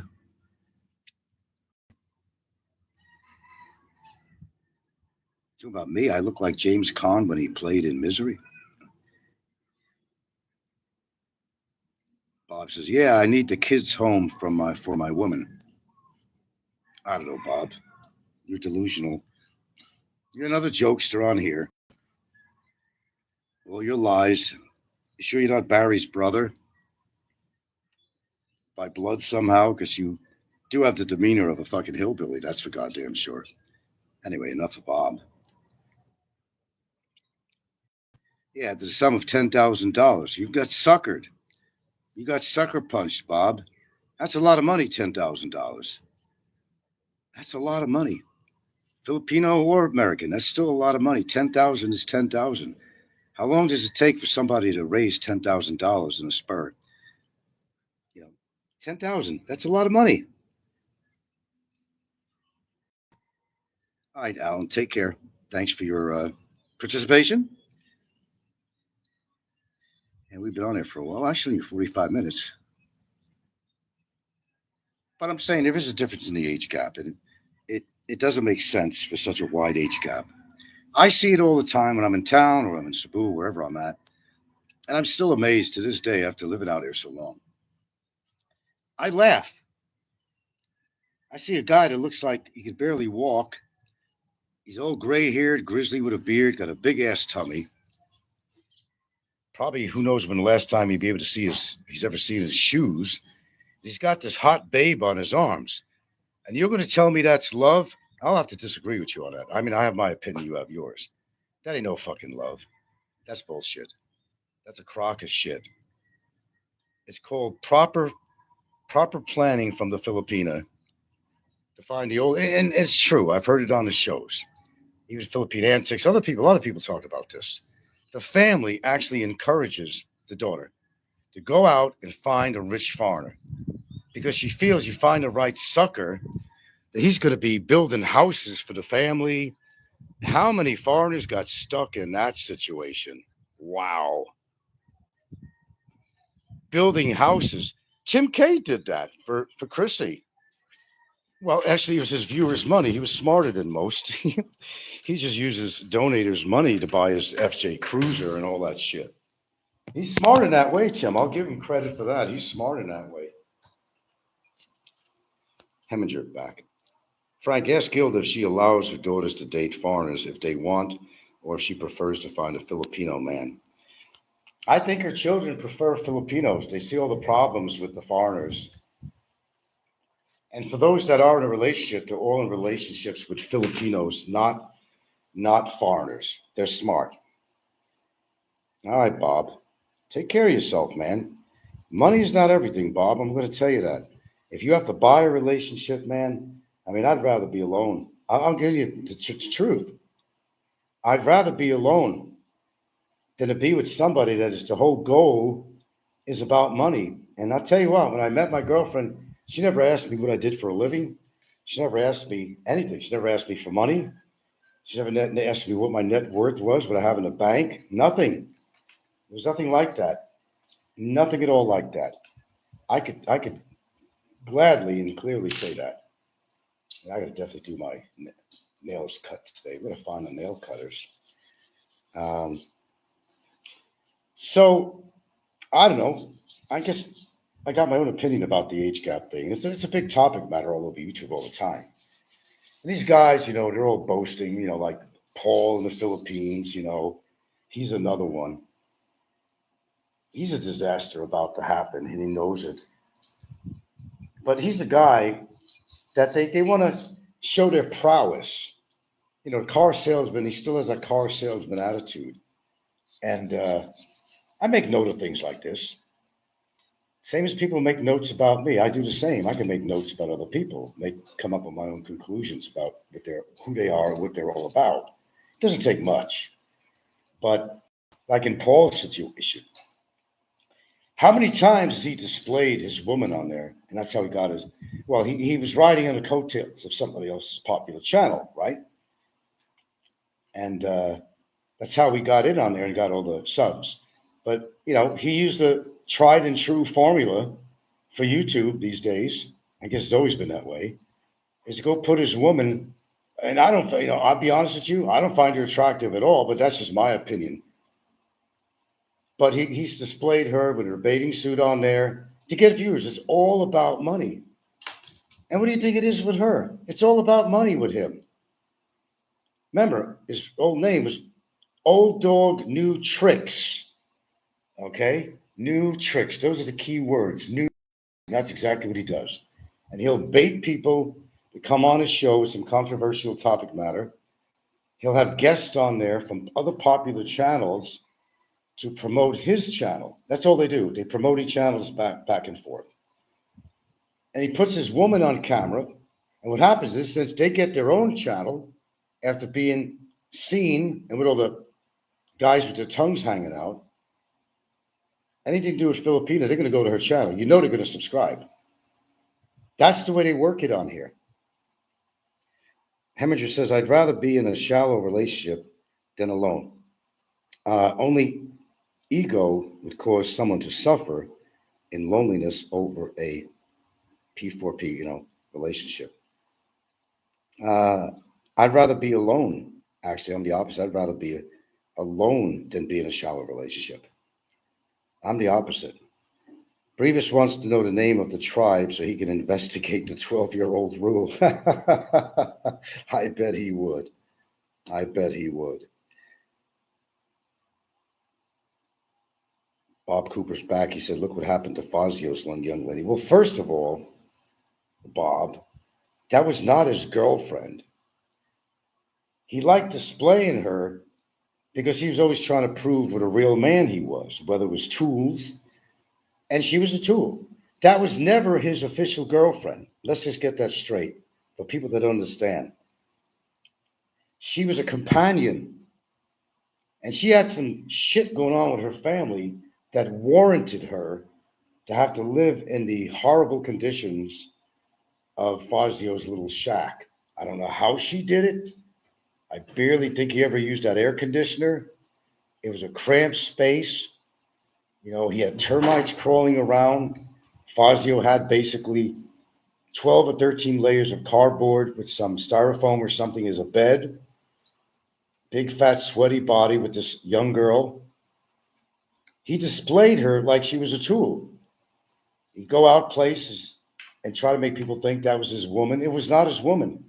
It was a companion, a friend, but it was not his girlfriend. Let's straighten that out. She went out on him. She claimed that she had to do something with her family, a wedding. She was out. She was already fucking around with that foreigner guy. You soon to forget that. He didn't know it. Although he claims, hey, I know all about that. We discussed everything. No, he was floored when I introduced a picture of her sitting on a edge of a bed, looking cozy with this guy, this foreigner. He was floored by this. That's in part why Fazio was on the attack of me all the time. Because I not only exposed him, literally exposed him on some videos recorded of him when he thought the camera was off and he was naked, but exposed him, exposed his girlfriend, really, in a way that, he thought in his mind that that was his girlfriend. In his mind, because, he had this big thing about what a real man is, being a real man. Operate a tool, you're a real man. Guys that don't use tools are not real men. He had no fucking clue what a real man was. And that wasn't his girlfriend. Well, she used to make a trip supposedly to go see her family. She was seeing guys. And she came across that one guy at a wedding thing for her friend or cousin, whatever it was. And while that was going on, Fazio was thinking and believing everything she said. The fact was, she got together with this guy, proven by the photo I introduced on there. And it went on from there. He was shocked. But then, to hide his embarrassment, he said, we talked to each other about everything. I knew she was seeing this guy, and that was okay. No, it wasn't. He was floored. That's when all the bitterness came in. The timing on this, if you remember, Fazio was always pretty bitter. But when that happened with his so-called fictitious girlfriend, that's when you saw his demeanor change Because it's passed away. for the worst. That's when he became really ugly. It got really ugly with me. It's already passed. I don't care if it's already passed. I'm talking about it. And I don't give a shit what anybody thinks. They're big on talking about other people, but I'm putting a mirror in front of these people. Absolutely. Okay, how much a shallow relationship? Okay, I got to catch up on the comments. No, Mrs. Henry says nothing better than a shallow relationship. Jim Paglia, Jet Magdalene, Bob Cooper, one of the most underrated vlogs in the genre, true legend in his own mind. Bob Cooper says she's an American babysitter. No to 5 kids and a hillbilly. Huh? Hello, Jet. That sounds very familiar. I think I remember that. You're referring to, with Fazio. Okay. Well, it was sad for Fazio. It was because he wasted his whole life being a miser.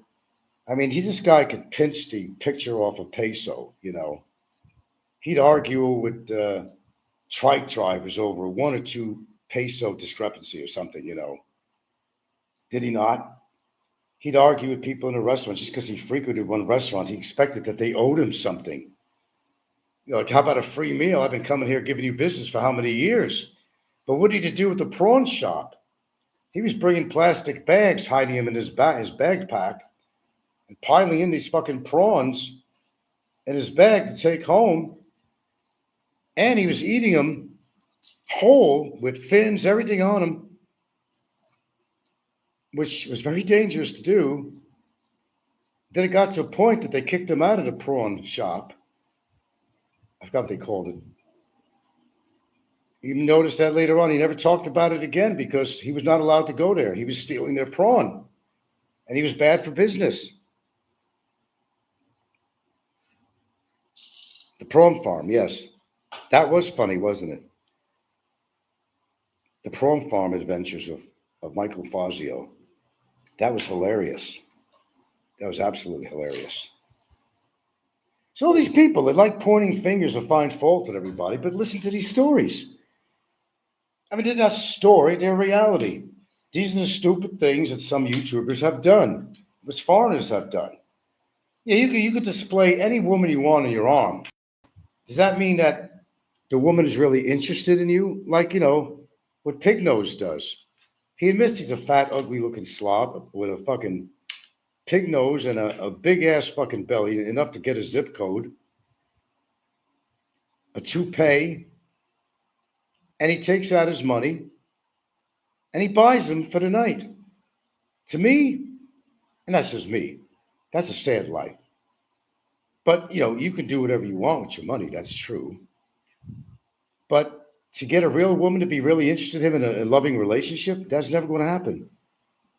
He's not going to grow old because he really doesn't have much time. I truly believe that.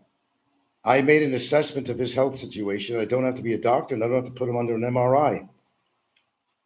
He's a disaster waiting to happen. So no matter what shit he's done to me behind the scenes and all that, I know better that he's not going to make it to my age. There's about a 10-year difference. He's not going to make it to my age. There's no fucking way. Mr. Loser says, Fazio really wasted the last years of his life.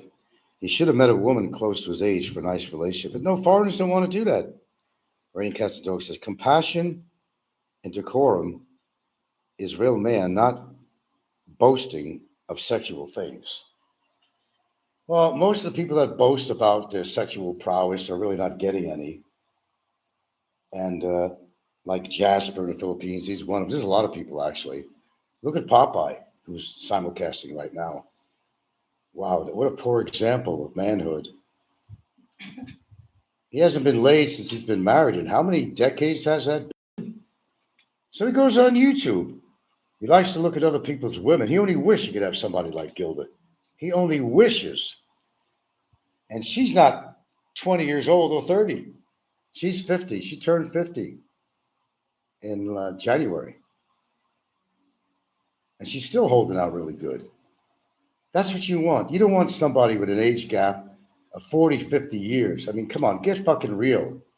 It's all about show. Look what I've got. Look what I got. Look what I have on my arm. It's all eye candy. That's what Ricky does. And other people like him. It's all eye candy. Yeah, I see what you got. And I haven't seen one woman on there, except one of them I thought was okay. She was okay. The one that smoked, we went to TGIF with, she was okay. That's about the only one. But the fact is that every woman that he's been with, it all had to do with money. He could not secure a real relationship no matter how hard he tried. You can't change the spots on a leopard to be awfully hard. It's just not going to happen, in other words. But I guess a person has to do what they have to do to get companionship. I don't, I don't totally, uh, totally disagree with that. That for some people, that the only way they can get companionship is to basically bait them with money. I mean, loneliness is a harsh thing. I think we've all had lonely moments in our life, and I've had my moments, but I'm not going to do that. I've never been or did anything in that direction. You hang out with me, and I'll buy you this, and I'll buy you that, I'll buy you this, and I'll buy you that. No, that never happened with me. It would never happen. I understand about your quest to end your loneliness because, like Fazio, he was a very lonely man, and he died a lonely man. He did everything the wrong way in his life. So did Mr. Dummy. Mr. Dummy has done everything is wrong in his life. Everything. There's not anything he did right in his life. Beat up his wife over the kids, got in trouble all the time, went to jail for 6 months for assaulting his wife, comes to the Philippines. From the first day he's there, he's destroying people's lives all the way for 10 years that he's been in the Philippines, destroying the lives of Filipinos and even Filipinos and even other foreigners. He'll say, I've never taken anybody money. Who do I owe money to? Show me. You don't have to show us anything. We know your history. He's taken advantage of a lot of people. A lot of people. It's people like this that do belong behind bars. And Miss Heminger said Fazio tried to bang Daisy but got rejected. Andy was found on a Ladyboy cam site. I heard about that. Andy is a freak. I won't argue on that. Jet says, I think Big Head Larry too. Oh, Larry, that's a character right there. Whoa. Stefan, welcome aboard. Even Barry found a woman in the Philippines. Ricky could, if he just calmed down, it was normal. Well, first of all, society would say, how do you define normal? But there's always been argument on what's normal. Who actually defines that terminology? But no, if you had to define him, I'd have to say, without a scientific study of any sort, he's not normal. But he is who he is. And I think these people who like to find fault with people like myself and others, I could say that I feel sorry for them in a certain way because life is so precious and why waste it doing the things that they do and the time they spend on YouTube attacking other people constantly. I mean, every single time they don't come up with topic matter like I do. I got my moments where there's moments of truth where I'm telling it like it is and people don't like it. That's too fucking bad and too sad. I'd rather tell the truth than give a big bullshit story. Nobody has to really prove themselves on here. You're not obligated to prove yourself in any form or way. You're not. Neither am I. But the truth always prevails, no matter what happens. Stick to somebody's show, listen to them for a while, you'll know the truth. You'll catch them in a lie how many times when they gave you a different statement. Could be a day earlier than that, they gave you a whole different statement about something. You're either married or you're not married, and they don't want to show their certificate, they're not married. And when a person keeps on making references, my girlfriend, instead of saying my wife, well, you obviously know, when the lips are moving, it's lying. We become used to that after a while. Hamish says, I knew something was off with Andy. Andy is one of those psycho expats. He's on a crazy check. Hemorrhage says, I hope Trump kicks Ricky and Andy off their VA scam. Well, don't forget about the big dummy. Don't forget to contact Social Security on him. Take away his money. He's gone. It's over with. It's done. No matter what. It's over. Game over. Not that he has much of a future to look forward to anyway, having money or not money. But take away Social Security? Boy, you want to talk about begging? You'll see begging that you've never seen before. If his SSDI was really taken off, he wouldn't be able to afford these grab mails.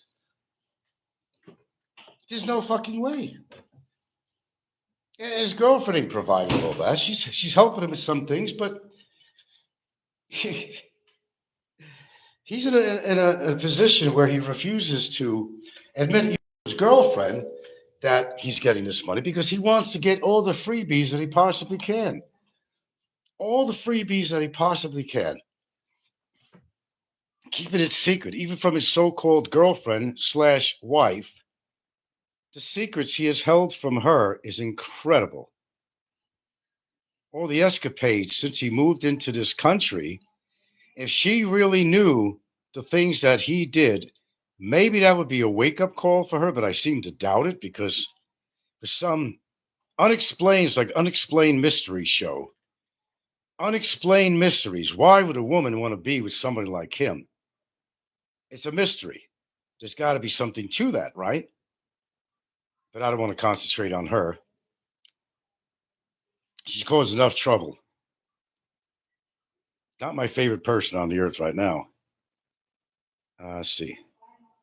Miss Hemminger says, he told me he doesn't handle that specifically in his job and tried to get in trouble pushing coworker to do it. I don't know who you were talking about.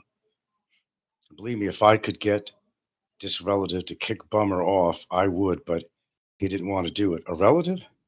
Miss Hemminger says he works for Social Security, but his task is not in charge of investigating fraud. So he would have to ask a fellow employer on his behalf. Well, go for it, man.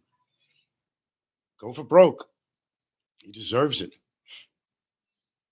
Hey, it's the 7th today. I'm still here. Dummy, I'm still here. No armed guards at my door with long arms and handcuffs. I'm still here, and I'm going to remain here. He just doesn't get it. It's wishful thinking on Big Dummy's part. Little Dummy, actually. God, he's getting so big, he's going to need his own fucking zip code pretty soon, I'll tell you that. Eat them burgers, boy. Drink that Sprite and Coca-Cola, boy. And he does drink it his cell. I heard him just the other day, I got to get another bottle. I heard it with my own ears. There's a little favor system that's going on between him and the guards. There's got to be. Because how could anybody get away with that shit? But lo and behold, his future is coming up real soon where his stuff is going to be taken away. And if you think he's in bad shape mentally and having a nervous breakdown now, wait till he gets his toys taken away from him. I'd like to be there with a camera, secret camera, to see that. He'd be pacing in his cell, banging his head against the fucking wall, screaming at the top of his lungs. Of course, it's going to cause him to cough his lungs out, but he'll make an effort to scream at the top of his lungs, yelling at the world, fuck you, Frank. Fuck you, Frank. I'm going to kill you, Frank. Wait till I get out of here. You're dead, Frank. You're dead, Frank. Oh, absolutely. He's doing that now. He does that now. Don't have to wait for him to go out of he's already gone out of his fucking mind. Hemorrhager says, I really like to see Ricky Licky and Andy and Tim K kicked off, but I know no one in Virginia. Hemorrhager says, Popeye is mad you're talking about his buddy Fazio. Man, if you knew what that guy did behind the scenes, guys, and most of you don't know what he was involved with when it comes regards to me. You don't realize how instrumental he was and how he was in touch with my tenants all the time, like that was his best buddies. sharing stories and this and that, and planning and plotting flyers to go out in the neighborhood. Fazio was responsible for all of that. Michael Fazio. So when I heard that he passed away, sorry guys, and it may sound like I'm cold, I don't really care. I wasn't going to shed a tear for his demise. The way I looked at it, one less fucking troll. You don't know what went on behind the scenes. Some of you might, because you would probably be involved with it. But you don't know the whole story, what was behind the scenes with this guy. No idea, most of you. Heminger says Fazio was a terrorist, Frank. He literally made it where you had to flee. Oh, bullshit. I did not flee Hawaii. Let me get that straight, Heminger. I was there over a year, not expecting to be there that long. COVID came up. I couldn't leave the country. I didn't flee from the situation with my tenants. I already worked on the house, painted it, did what I had to do, found a realtor to get it sold. I was ready to go. And when the Philippines opened up again, I did not hesitate to get all the qualifications together and get a ticket and say bye bye, Hawaii. I did not flee. I want to get that straight. I did not flee Hawaii like Big Dummy flee the United States and other people have. I did not flee anything. Just want to get that straight.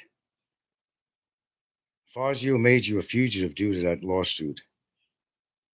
What he did was, it was unforgivable, and you're still paying the price. What fugitive? It was a civil case. What fugitive? Not a criminal case. It was, civil. Not a fugitive. I could go to Hawaii anytime I want. I'm not going to get arrested because I went to a collection agency. You don't get arrested for that.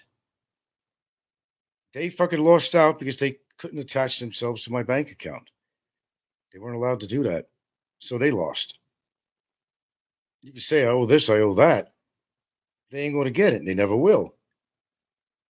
And it's not a crime that they can't get to my money. Not at all. It's their loss for being such fucking asswipes. How much money did they spend on their lawyer? Yeah, think about that too. Now I think I heard their relationship was broken up. They had a lot of domestic problems, more than I've ever said. I used to hear this all the time. What was going on in that house? But that's not the topic matter here. Just trying to straighten out Mrs. Heminger. I did not flee Hawaii at all. I'll say it again. When it opened up, I took advantage of it. I got my real estate deal going. It was time to go. Finished what I had to do with the house, and that was it. There's nothing more to that story. What assets? What assets do I have in Hawaii? I don't have any assets in Hawaii, Mrs. Heminger. I'm paying my price because I can't leave it. Leave what? In Hawaii, now Cosa Fazio. Leave what? I don't know what you're talking about. What assets did I have in Hawaii other than my house? I didn't own any other land or properties in Hawaii. What assets? I didn't have any assets in Hawaii or anywhere in America. One account, one bank. That was it. And protected by the law. The money that would be put into my Social Security was protected. They couldn't take that out unless 2 months went by and you still had money in your account. Then they could go into your account. Maybe you didn't know that. Of course, I always make sure my account was empty. Of course, I take out my Social Security as it comes in. There's nothing in the bank. But any money you have in a bank after 2 months is fair game. That's how it works. You learn something every day. I don't keep money in that account. I just use that account to service my Social Security. That's it. That money was transferred to Philippines, Mrs. Heminger. That never went into my Hawaii bank account. I'm not that stupid. No, the money from the house was electronic transfer to my bank here in the Philippines. No assets other than the money from the house. Well, I hope I answered your question. Travel, learn, repeat. I just want to let you know that the big dog strategies, he's got that big brrrr from a rap group that's out now. He is not original. Oh, really? Well, I don't listen to rap crap anyway. It becomes a habit for me if you keep on saying that. That's why that guy is saying it a lot. I don't know if that guy's black or white. I have no idea what the hell he is. Haven't just said you wouldn't have left it in Hawaii all that money if not for Fazio's lawsuit. No, I would not leave money in a bank in Hawaii anyway. If I wasn't going to live in Hawaii, why would I do that? I just keep it for the Social Security. I would have thought, had you ever been sued, you would have left most of it in a bank in Hawaii after selling. Hell no. You underestimate my intelligence. Why would I do something like that? Fully knowing that they can attach to my assets. You take my you take me for granted.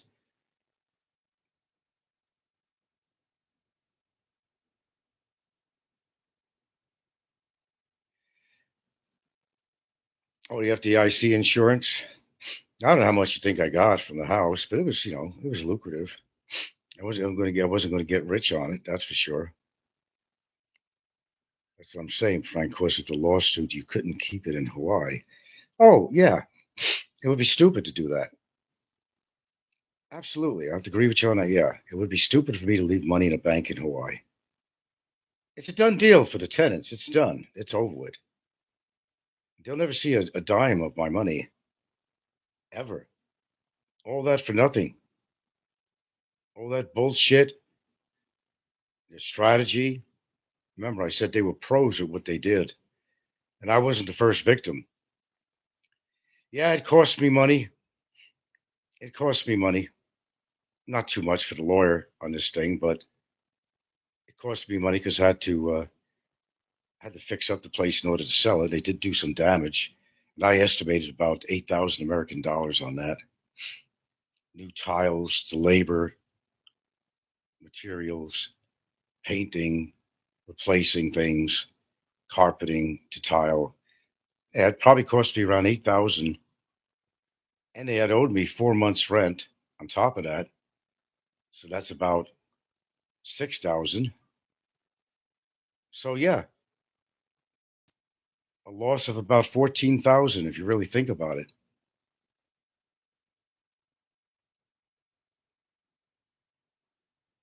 Yeah, 500,000 in a Philippines bank. You're protected up to 500,000 pesos. That's correct. That's why you have to have multiple bank accounts.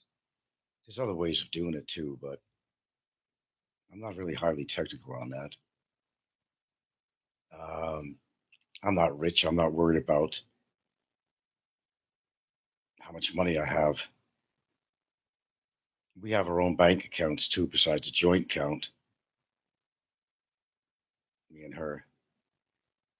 But we're not going to go into detail on that. How much this or how much her? That's kind of our personal business. If you think I'm broke, then keep on saying I'm broke. But I'm not sure how broke I could be if I could afford my lawyer all this time and I could afford all the other amenities, having a house, having be able to buy food, go back and forth to Cebu, go to the malls to buy stuff. Uh, Not giving my girl a ring with an LED light in it. When she gets something like jewelry from me, it's the real McCoy. It's not made of tin. So where's this me being broke? I don't know where that comes from. I'm always buying things. I'm always having money for the lawyer. How am I broke?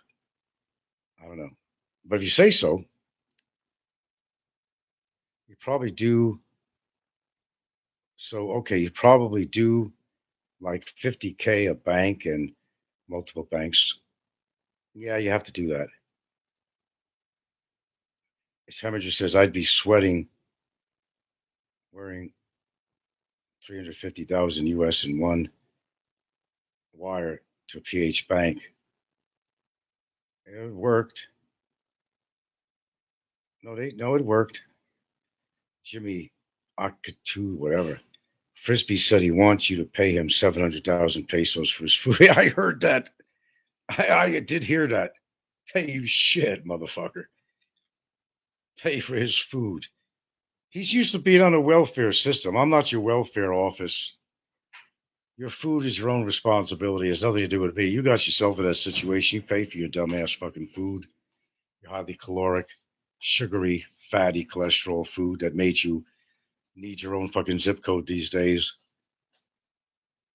Yeah, I heard that. That was one on the funny things, the funny list that I could definitely put down. That was one of the yeah, that was one of them.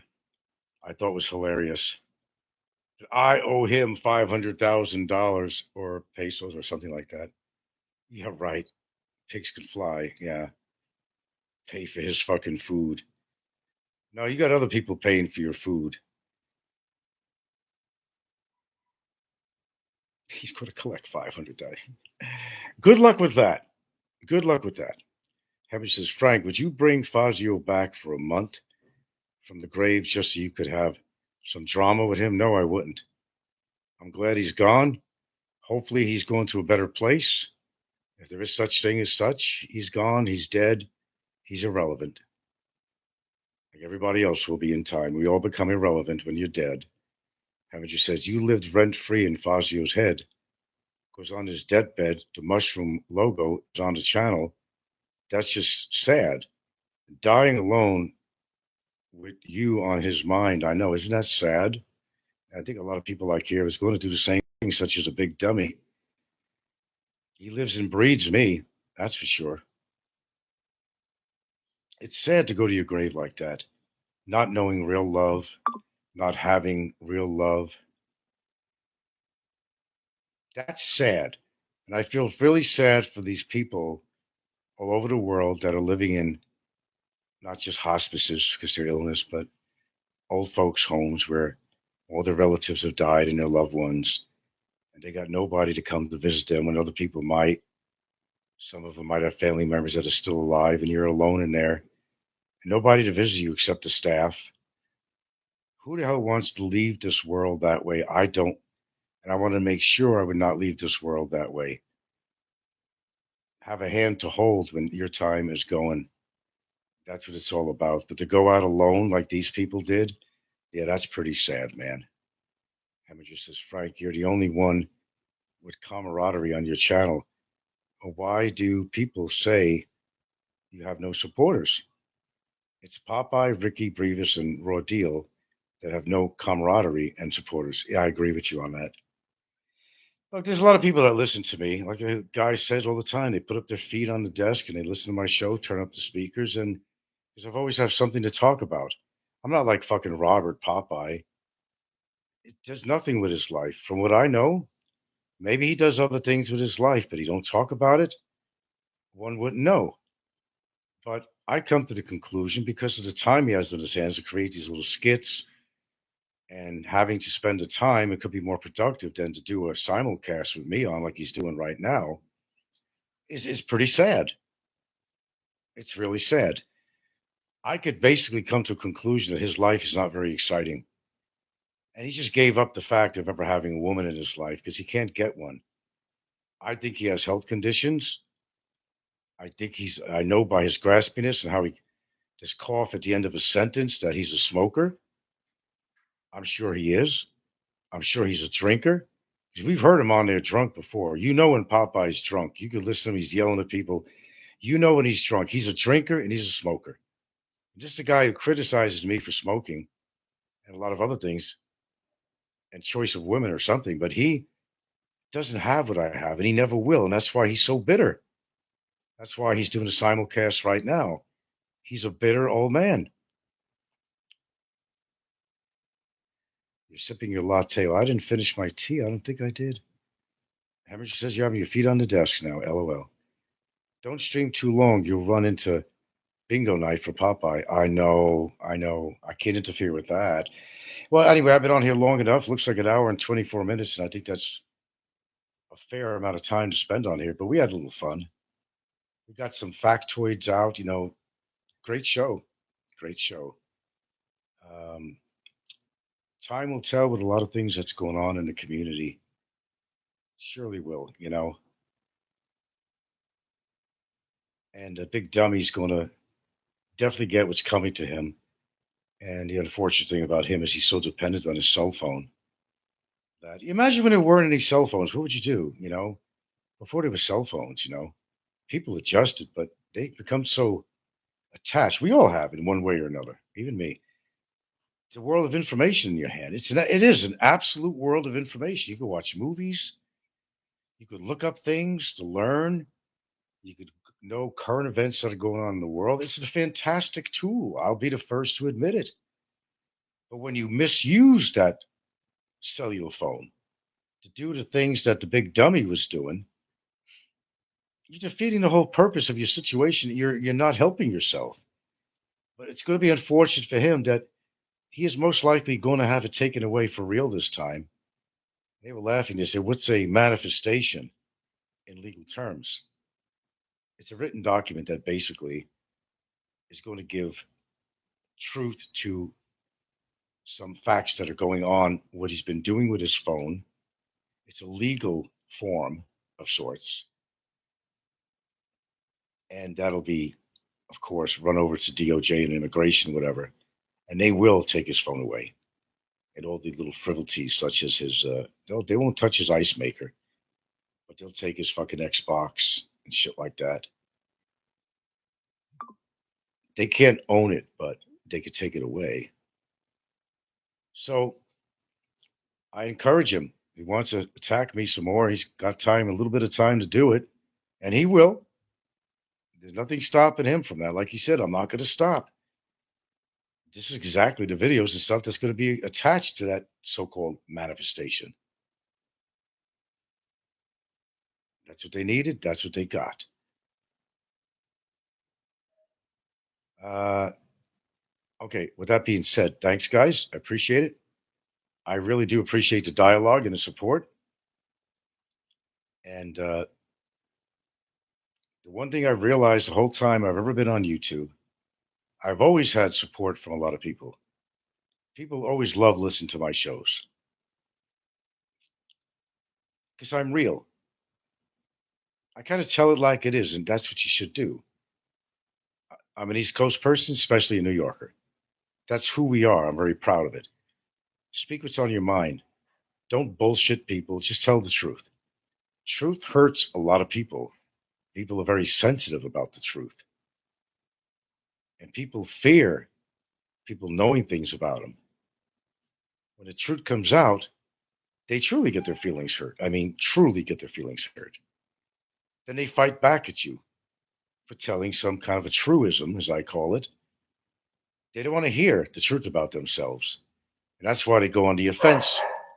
That's exactly why. Okay, long enough, guys. Take care. And hey, it's the 7th. The 7th. Whoop, I better check outside. I'll bring you with me. Uh oh. Uh oh. Uh oh. I better go outside. Anybody out there? Let's go see. After that, I'm going to take a pee. Okay. Where is everybody? Where is everybody? My dogs are here. See how they are? People just come by here, man. They let us know. They let us know. They're no German shepherds like the guy up the block, but they're ominous in their own way. Let me tell you, you'd have to know them. They're very protective of me and everybody in here. Don't see no cops around. No, no paddy wagon, if you want to call it that. I don't see anything. You see anything? I don't see anything.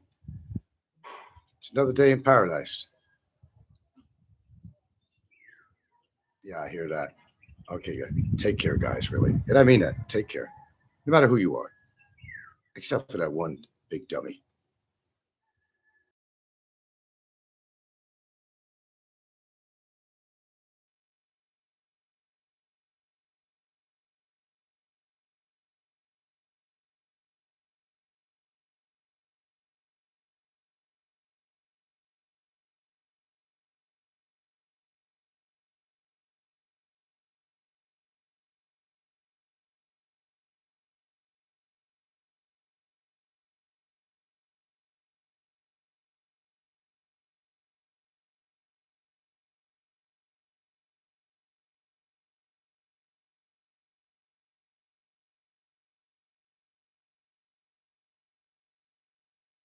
Was it something I said, Popeye?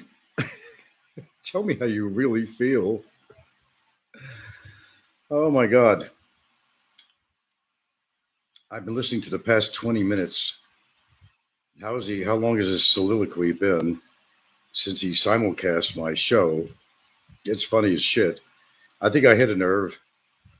I hit a nerve with him. He's a very confused man because first he's saying I'm broke, but then he's saying I'm spending all this money on this and that and this and that. But how am I broke? I don't get it. Why don't you marry a woman? Well, I don't really think that's feasible at my age to go get married. And I was married once, and that was enough. Now I'm going to go spend on a fucking. No, no. If we're happy the way we are, what is the problem with it? I don't really know. But I think I hit a nerve with Popeye because he's never done a, so I call it a soliloquy that long after my simulcast. That's funnier than shit. You know when you hit a nerve with Popeye because he will come on there and rant and rave for long lengths of time. I got it down to an art with him.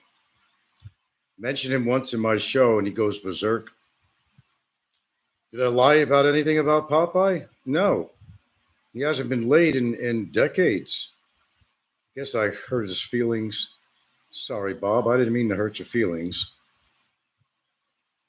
No, I wouldn't do that to you. Boy, the stories he comes up with me, they're pretty amazing. Maybe he should become a writer. There's not one thing he said about me that has any element of truth. And then, of course, his adopted son, Nico, comes on there. And, you know, Nico, one of the list of biggest fucking losers on here that's in love with his grass. He has a lot to say about me. He talks tall tales about the ferry trip. Nico came there and put his hand out to me. Where's he going to kick my ass? He put his hand out to me for a handshake. That's what he did. Where's all this anger and angst and everything else? Why didn't he kick my ass if he wanted to kick my ass on that ferry? Killed the scene right through him, actually. She had nothing bad to say about his pay for date. Maria, I believe is her name. She was kind of a nice gal, but she didn't want to get involved with that. It was very clear. We heard what she said. She just doesn't want to get involved with Nico's banter. Yeah. Frisbee seemed to be digging his hole deeper. Yeah, you might say that. Popeye is so hoping that this whole scenario turns out bad for me. What's bad? Well, his idea of what's bad and good are two different things. With two different people, we think differently. I made my accomplishments. Everything I set out to do, I did. Popeye couldn't do that. He's still at home doing shows about me and simulcasting my shows. I mean, what does that say about him? Now, what was he said that really stood out to me on there? Let me think. Oh, there's a number of things that stood out. I must have hit a nerve with him. There's a few things that stood out. Oh, there's actually more than a few things. I'll try to be more specific, but there was just too many. Popeye knows he's not living the life that he would probably have liked to live. Yeah. Hello, Heminger. He got butthurt when you mentioned Fazio. Oh, do you notice that? I think they used to do Skype together. You know what I'm saying? I think you know. Yeah.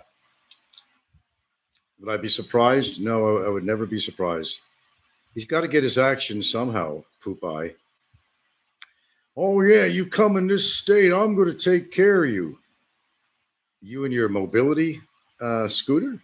You going to run me over or something? Alabama Waffle House. Ah, Store Patrol Bob. Oh, Shore Patrol Bob Clausen, attorney at Blah, predicted you be with the bummer by today. Well, I'm still here. What's with all Bob's predictions? I guess you're wrong, Bob. He doesn't like Bama, but in some ways he'll defend him. Only because he doesn't like me. That's all it really is. You know why Popeye's upset with me? The truth? Because I've caught him in so many lies, and I've talked about it on here. Because I told the truth about his situation at his age and his wife leaving him, and him beating up his wife, and that's why she divorced him. He was a drunk. He was a drunk. And you've seen his temperament. And when he drinks, do you remember when Gary, the GAC, was on? And Aloe was on that time, and him and the GAC were fighting on there. Popeye was drunk as a skunk. Oh, he was. Yeah, Shore Patrol Bob. Yeah, very good description. He wonders, well, if you love this woman, who the hell said that a piece of paper is going to be the difference between you loving somebody and not? That makes absolutely no sense at all, but it's coming from Bob Clausen, who can't get a woman, hasn't had one for decades. The guy, I've come convinced of it. I listened to 20 minutes of his show, that was enough. And I come to the conclusion that he's just fucking jealous of me. That I'm actually here in the Philippines and he's not. He can't afford to be here. He made enemies here. And he could never find a woman. His attitude, his whole demeanor. He's alone in Florida in his mother Jean's house that he inherited. He'd never be able to buy that house on his own in Florida. There's no fucking way. The same as Nico. That's his mom's house.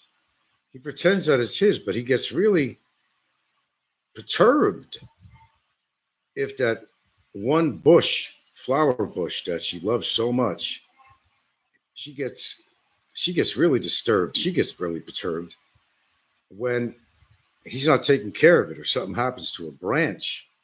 To me, that sounds like she's the owner of that house. Nico don't own that house. No, he don't own that house.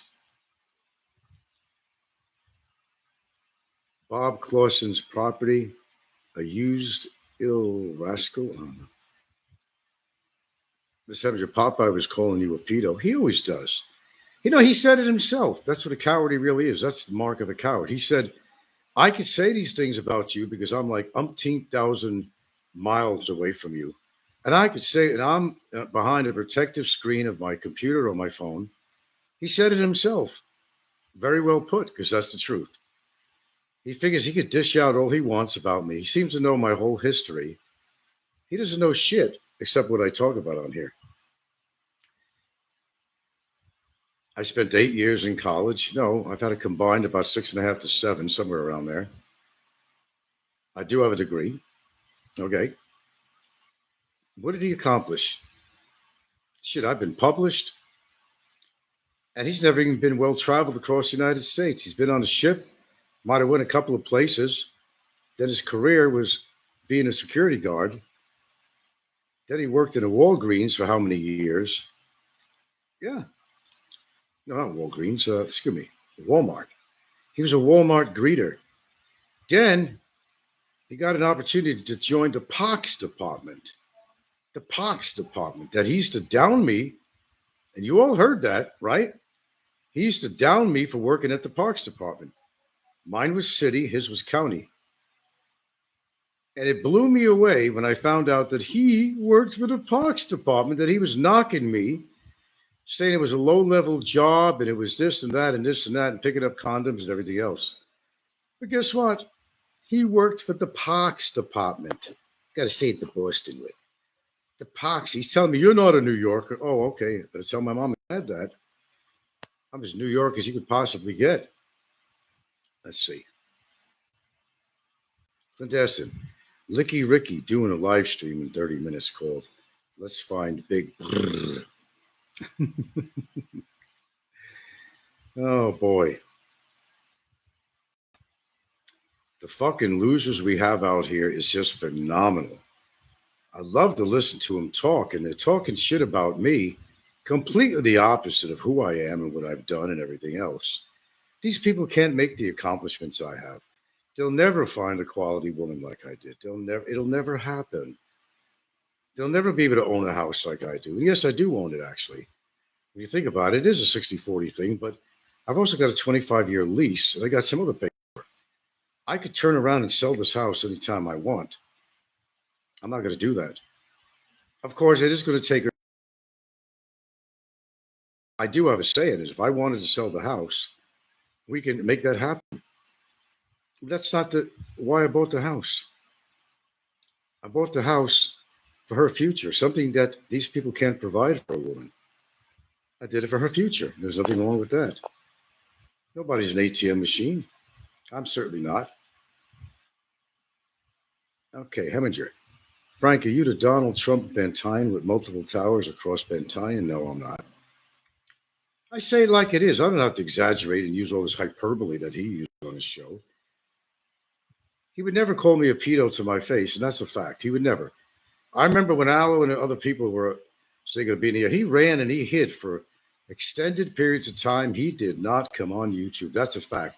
And even if he's simulcasting me right now, his viewers know that as a fact. They may not admit it on his show, but he went into hiding several times. I would expect him. They're just trying to kiss up the Popeye for drama, that's all. And look at the cast of losers on there. You know, Nico, can't get a bigger loser than that. Well, you could, and we do have. Yeah. Heminger says Popeye is scared of Aloe. I know he is. Yeah, yeah. He's Aloe's hostage. In a way, you might be right on that. Yeah. Oh, he's fearful. When Aloe turns on Popeye, Popeye runs away. You won't hear from him. When Raining, who was the guy that was going to go after Popeye? And then there's a couple of people, besides when Aloe was pissed at him. There was some other guy that was going after Popeye, and Popeye got scared, and you didn't hear hide nor hair of him at least 6 months to a year. I remember that. Then when he was drinking like a fool and he was arguing with the Gary, the Philippines Experience, that was a funny show. You should have heard him. He was definitely drunk. See, people hide their life and they want to try to exemplify with so-called, the great living situations that they have. But the truth is, it's completely the opposite. He's living in a house that his mother owned. He couldn't afford to buy it on his own. He admits he worked for the Parks Department. It's a respectable job. Nothing wrong with that. He worked for it. And I don't knock him for that, except that he was making a big joke of that when I'd worked for the Parks Department. Then we found out later on that he indeed worked for a Parks Department. Burn. Yeah. These people are pretty sad. Oh, he's talking about, it's just the kind of guy that's trying to dig up, just like Digger, any fault he could find on me, but he'll just exaggerate what he talks about bankruptcy. Just, I had some bankruptcy. I absolutely did. Guess what? A half a year into a bankruptcy, I bought my first house in Seattle. How did I do that? How did I do that, Popeye? Come on, you know everything about me. How did I do that? I bought a nice 3-bedroom house with an insert fireplace, hardwood oak floors, 2 floors, in a very nice section of North Seattle. That's right. On a cul-de-sac, dead end cul-de-sac, beautiful evergreen trees around me, nice front yard and backyard. Yeah, I had bankruptcy. So what? It's available. He's so pro-America, he should not be saying anything about bankruptcies because how do we know he hasn't had one? Number one. Number two, he likes to go by the American privileges. He talks about a lot. Well, it's a privilege to do a bankruptcy if you need to bail out of something and regroup yourself. That's what it's for. Big companies do it left and right. Medical doctors have done that in the past, so they don't have to pay their fucking medical bills. That was wrong. It's something that the United States allows its citizens, but he makes a mockery of it. How do we know he never had a bankruptcy? It's easy for him to talk behind his protective environment, which he does all the time. Hallows hostage. You might be right on that. So the 20 minutes I heard of his show, it was just a laugh a minute. And everybody honing in, trying to satisfy Popeye, like they want to get their dick sucked by him or something. I don't know what the deal is with that. They're talking about what, feeling sorry for Barry or something? Were they hinting toward that? Popeye admits that Barry is where he belongs. So make up your mind. They're wishing so much bad on me. But my history of being on YouTube and these people knowing anything about me at all has proved to the years that everything they tried to do to me did not come out. They ate so much crow. I told you, crow is becoming extinct because of that. I've only have so many plates to serve around to. I'd have to buy more plates. They've eaten crow so many times, but they tried to scrub their image up after eating that crow, wipe their faces, take the feathers out of their mouth. They don't know what to say.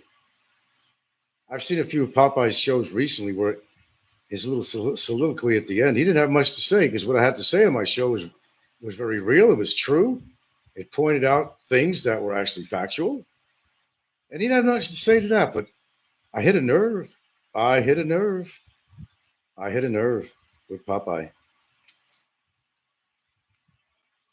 The fact is, Popeye is living a very sad sack life. He's older than his age in many ways. He talks about my sex life or whatever they were saying. How would you know what I do in the bedroom, whether my dick can get hard? How would you know that? Have you seen me perform in a bedroom?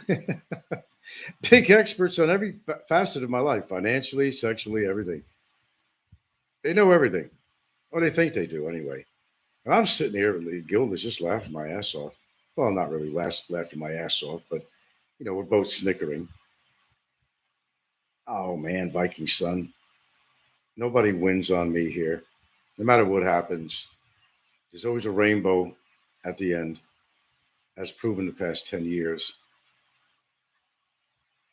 They never thought I'd be able to do anything about Barry, but, where's he now? Popeye, yeah, coming to my stage, see what I'm going to do to you and all this crap. Oh, shut the fuck up, Robert. You ran away from people on YouTube. Imagine if they actually came off. It was in your neighborhood in Hollywood there, in your little complex there. What would you do, Popeye? Really, what would you do? What would you do? What would you really do? You'd run and hide if that's what you do. You tell the occupants of the house that you moved to Fort Lauderdale or something. That's what you do. You remind me of that chihuahua I always talk about with the big bark. It doesn't have any bite at all. You just want to voice your emotions and downfalls on YouTube. That's about the sum of Popeye. He never could afford to buy a house. His mother, Jean, he inherited from her. I bought this house, my own money. That's right. And whether they may question whose house it is, it's her house. You're damn right. I gave it to her for her future. Could you do that, Popeye? Could any of these losers do that out there? Nah, I doubt it. Most of them, anyway. Can't discount all of them, but most of them couldn't do that. It's pure jealousy. It's living vicariously through my life because they don't have much. They're all obese, every single one of them. Popeye's got probably a big pot belly because all he does is sit around. Of course, he's got a big pot belly. He drinks alcohol. That will put the weight on. And the shit food that he eats, I'm sure he eats shit food. You're not in the mess hall on the ship, Poopeye. They serve shit on these ships. Shit on a shingle, like he likes to say. No, I do eat healthy. That's for sure. There's no doubt about that. But I think I hit a nerve. Did I hit a nerve, Robert? Tell me how you really feel, Robert. I don't think you're saying enough. I'm going to do this to you. I'm going to do that to you. You ain't going to do shit to me, Robert. You ain't going to do fucking shit. And why are you hiding the fact that Roberto is 6 feet under somewhere? Oh, you don't want it to look because he's a member of your crew, right? Well, the fact is, Roberto, it makes a lot of sense to me that he's gone. He's 6 feet under somewhere or cremated. It's on somebody's shelf. Because what would stop Roberto from coming on? Nothing. And they hinted. Well, Mitch said something, or Nick Fisher said something. No, he's just taking the year off. He's taking more than that from YouTube. They're all trying to hide the fact that maybe something actually did happen to Roberto. Something happened. I can't say what, whether he's dead or something happened, divorced or something bad happened, or somebody kicked his ass or something. I don't know. Or he's crippled or debilitated somehow. But something went down. They want to hide it because they don't want me to have the satisfaction of knowing the truth about whatever happened with, you know, with Roberto. Okay, anyway, I'm gonna have to go here in a few minutes here. So, got anything to say? Say it. Robert, you're a fucking loser, man. Everybody recognizes you. You got people on your show. You may have a lot of people on the show, but they're just part of the train wreck crew. They want to hear Popeye making a fool out of himself and how jealous he is of my life and everything I've done. Because he has absolutely nothing. And the key point is he hasn't had a woman for God knows how many years since his divorce. Was he getting sex when he was married? He had to have one live sperm somewhere. He's got a daughter. He's got a daughter. Something went right at one point. 3 tries, 5 tries, 10 tries, bingo. Inherits his mother's house. It's not the same as having the money to buy a house like I did. It's my house, no matter how you look at it. I even got a 25-year lease. She can't sell it under me if she wanted to, if something ever happened to me and her, which I don't predict and anticipate. That's killing Robert. It's really killing him that I'm living the life that he never had. He spent some time, he sure did, in the Philippines with the Round Table crew, getting their dick sucks under the table by some whore. That's his glory days. That's his glory days. That was it. His Walmart thing, that was embarrassing. He was a greeter at Walmart. Then he worked for the Parks Department. I don't know what came first. I think the Parks came first. Okay. And he laughs about the Parks Department, but who was working for the Parks Department after all? It was Robert Clausen. It was Robert Clausen. Boy, did he down me about working in the park. Hey, man, I don't disrespect the fact that Robert worked for the Parks Department. I never said that ever. There's nothing wrong with that job. It's an honest job. It's honest work. There's no politics involved in that job. Well, it could be personal politics with workers, but that comes with any job. It's a respectable, good job with good benefits. But before it was made known that he worked for the Parks, he sure hell's tacked to me for working for the Parks Department. Anyway, I gotta go. Okay, Robert, do yourself a favor. Don't worry about your viewers or anything else. Get yourself a real life. Go get laid, man. Go get laid. It'll do you good. It'll give you a little boost in life, make you feel like a man again. It's been 25 years since your wife dumped your ass. It's time to move on before you die. Go get laid. Get your money out of the piggy bank and go find a local whore. She might accommodate you. Or maybe she won't. I don't know. Maybe they're getting picky, huh? Maybe she'll accommodate you. Get rid of those fucking purple balls, man. And ease your drinking, Popeye. It's going to age you even further than you are. We know you're a drinker. And we know you're a smoker. So you got nothing on me. You got nothing to talk about with me.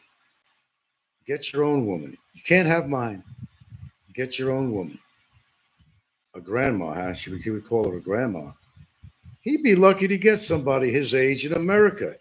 He'd be extremely fortunate. to get a 50-year-old interested in him in America, to get anyone interested in him in America. That guy hasn't been laid so long that it's like he retired his fucking penis. It's getting mummification. All right, that's my show, man. I'm sorry, I had to come on with this, and 20 minutes was enough of listening to his show.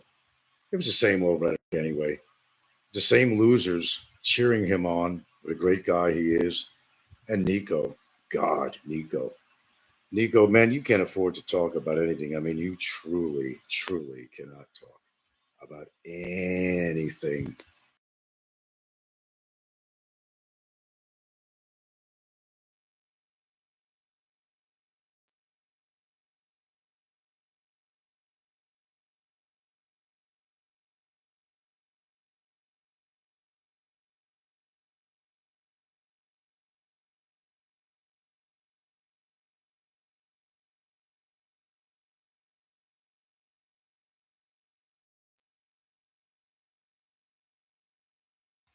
Wow. 4 hours of Popeye's jealousy. Your slip is showing, Bob. Talk about obsession. For somebody to spend 4 hours to talk about me, I guess I have arrived in his life anyway. 4 hours nonstop talking about me. I would venture to say that would be an obsessed person. Wow. Is that his record of talking about me? 4 hours. I think that was about a 4 hour show, if I'm not correct. 4 hours. They got one up there for you, Nico, about your grass, by the way. Go see my short. 4 hours, man. It just goes to prove my point. These people have more time on their hands than they know what the hell to do with. 4 hours of just constant picking and nitpicking on me. I must be really important in his life to devote 4 hours of his old ass life and breath to talk about me. 4 hours just about me. And he feels so important because he had over 40 viewers on there. Well, people with sock accounts and so forth, and people that are just there to listen to the train wreck of Popeye. 4 hours. Green-eyed monster, I'd say. I don't spend 4 hours talking about anybody. Nobody. Not no 4 hours. I think I proved my point on that one. That's obsessive compulsive behavior. Apparently, he ain't doing too much with his life. Talks about me. Where have you been? Where have you been? Well, where have you been? I certainly haven't been to the Philippines, have you? No. He won't chance that, that's for sure. Too many people don't like him. He doesn't want to be found out. He doesn't want anybody to see what he looks like. Present day. That's why he hides his face. He's a coward. A bloody fucking coward. Hiding in the dark hallways of his house. Drink in his hand, cigarette in the other. Putting out hate shows. Spending 4 hours at a time just talking about me. I must have arrived, Robert, in your life and mind and soul. Even I am not going to spend 4 hours talking about the mantis in one show anyway. Showing your true colors there, Robert. You really have shown your true colors. As I said, man, you need to get fucking laid, man. Really. It might change things up just a little bit for you. A little bit. Maybe a lot. Find a real woman, not your right hand. Stop talking about your illustrious career in the Navy and Walmart and the Parks Department. Never said my job was anything illustrious at all with the Parks Department. It's a good job, though. Good benefits. Did you find that out too, Robert? Was it good for you? Was it good for you? Tell us about it sometime. What did you do for the pox to pop it? Did you dig ditches? No, I don't think you had the stamina for that. Picked up condoms, perhaps? Sprayed down bird shit laden statues? What did you do for pox to pop it? Tell us all about it. Your illustrious career. 4 hours. Damn. Well, not just him. Apparently, a lot of other people have time on their hands to be able to listen through his show for 4 hours.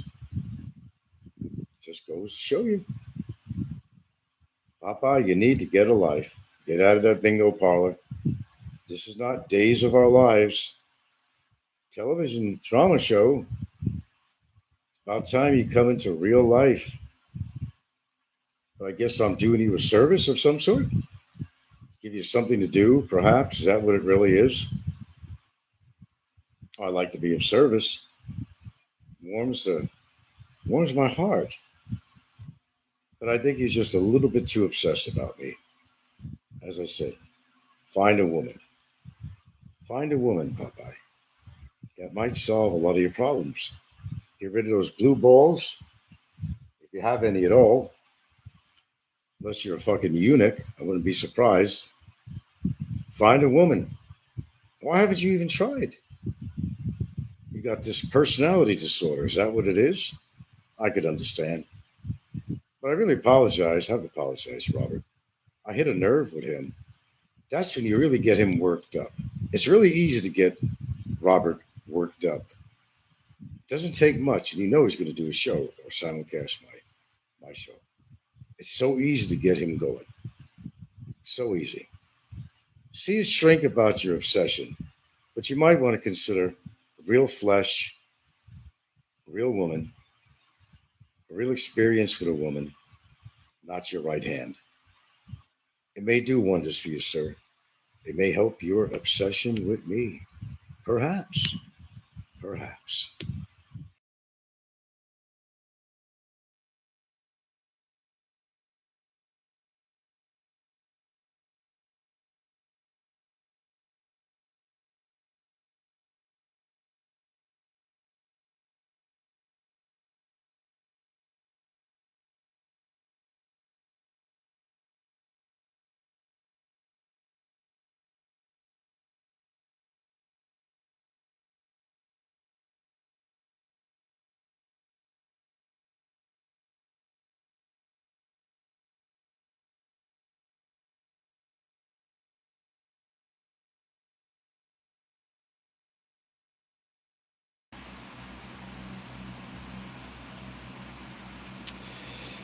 Welcome to my early afternoon shoe. And it's not going to be a long one, but I'm going to explain a few things.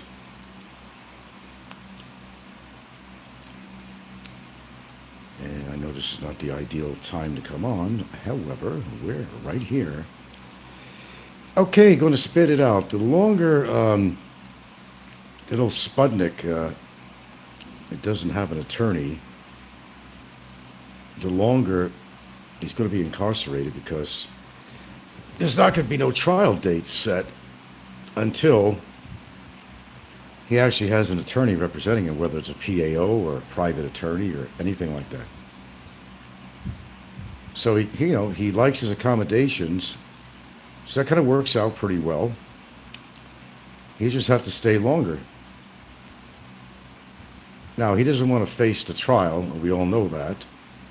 And I don't blame him, but unfortunately it's going to go on for a long time. So we're going to just do a short 5-minute here. No attorney, no trial date, because he has to be represented. That's the law.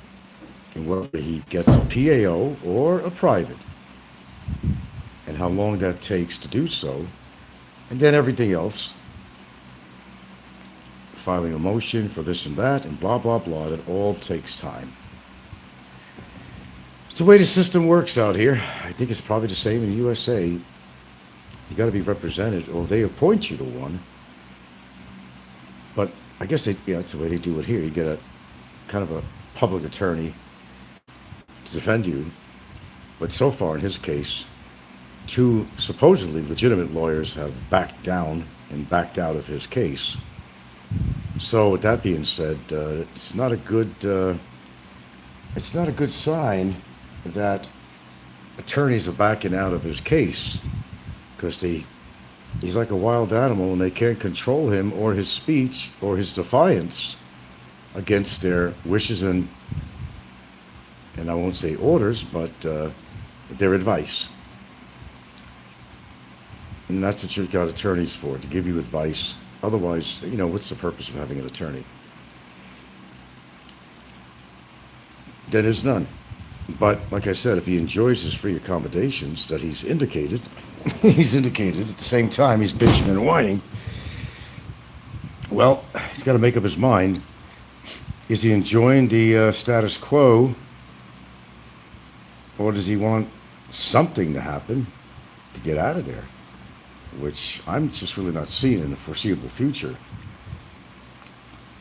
Without the lawyer, it's going to drag on. The case is probably going to drag on anyway, more than likely, unless the judge comes to an abrupt decision for one reason or another. I don't know how that would happen. It's quite possible, but yeah, he'll have to get on the witness stand. He'll have to be answered questions from my lawyer when I'm a witness. He'll have to do a whole lot of shit in front of the courtroom and swear on the Bible. A religious man, he's going to lie off his fucking ass. He's pushing the Bible and God, but you get him on that stand, he'd be lying his ass off, that's for sure. Yeah. But as long as you don't have an attorney, there's not going to be any court date. And there's none that I know, and there's nothing that's been given to me. And you just can't keep on losing lawyers that way. I mean, it's detrimental to him to, not have a lawyer. I mean, he's on trial. No, I'm not trying to help the guy out, but I'm going to make note here that there is really no reason beyond this show to be talking about the case with me and Barry anymore. I'm not even going to announce a court date or anything like that when I get the information, because I'm not like I'm being hired to provide this information to anybody. It's not my job. It would be, if he had a lawyer, it would be his job to inform the client when there is an actual court date or what the hell is going on. It's not my job to do that, and I've been doing that for a while, which I really shouldn't be doing. I find out information and I go with it, and such as court dates, but I'm not going to come on here and announce the court date. I'm not going to do that shit anymore. Let him get himself a responsible lawyer, be a responsible client of that lawyer, and we'll get this thing going. But just to make things perfectly clear, there is no compromise whatsoever. He keeps on hinting. The funny thing about him, okay. On one hand, he's knocking me from here to hell. And on the other hand, he's throwing hints about, let's compromise. Let's agree on something. Which is it? Because in the same sentence, he'll start attacking me. That's why there's no room for compromise. Compromise for what? When you're constantly being attacked on his show? There's no compromise. There's no coming to any agreement. The agreement is to get your sorry fat ass to court. Get yourself a goddamn lawyer. Someone that's going to stay with you. Be a good boy. And obey your lawyer's demands, wishes, advice, and go with the program. If you can't do that, you're not going to get anywhere.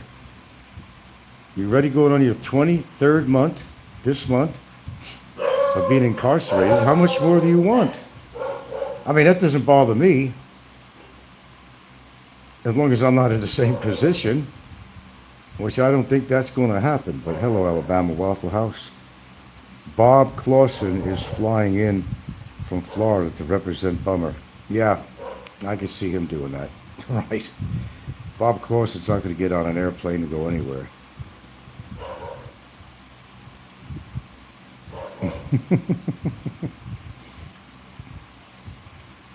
Yeah, I'm sure. I'm sure. Could be a lot of people on that airplane, huh? But, you know, I could give out good advice about stuff regarding this shit. It's really elementary. And it's not like I'm trying to help him out. And we both want to see this case over, but unfortunately, he hasn't given me any room to agree with anything. There's been no room. Oh yeah, it goes, oh wait, Bob is leading a team of his ninjas to take you out. Yeah, I'm sure he is, in his own mind. God, he hates me, man. That guy hates me, but I don't know if it's as much as I hate him. Hate is a hard word. He could hate me. I just dislike him, actually. I just kind of feel sorry for him in some way. His life has gone nowhere since his divorce. That's really all I got to say about him. It's my Magic 13 number on here. Every time. It's the same people that are closely tuned in to everything I have to say on here. If I can name names on that. Oh, went up a digit, though. So I'm not the information central over here. And it seems like I've been that way. And I'm going to put a stop to that because what goes on in the case is my business and Barry's. And he can talk about anything he wants. He's already done wrong by putting sensitive documents out on his show, which will be addressed, I'm sure, at one point. And everything else will be addressed. Right now, we're working on him getting his phones and so forth confiscated. And the sooner my lawyer writes out, I already gave him the videos, different videos he wanted. So he'll do the time stamping on there and quote the statements and all that crap to go along with his, it's not an affidavit really, they actually do call it a, what the hell was that again? Excuse me. Well, whatever, it's going to be a legal document anyway, bottom line. That's the most I'll say about anything that's going on with the case. We're going to cool this down for a little bit on here because no matter what topics I come on this show with, people are just too eager to have it having to do to be having around the issue of Barry and his situation and the other situation.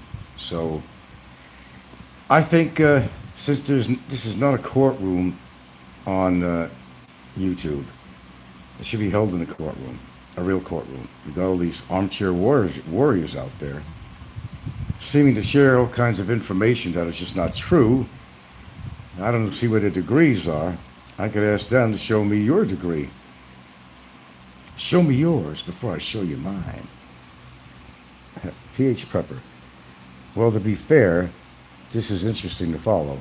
What else would you talk about? Shit, you've been following me for 10 years. Shit, I have hundreds of topics I talked about. It's just that everybody's been trained to listen to drama.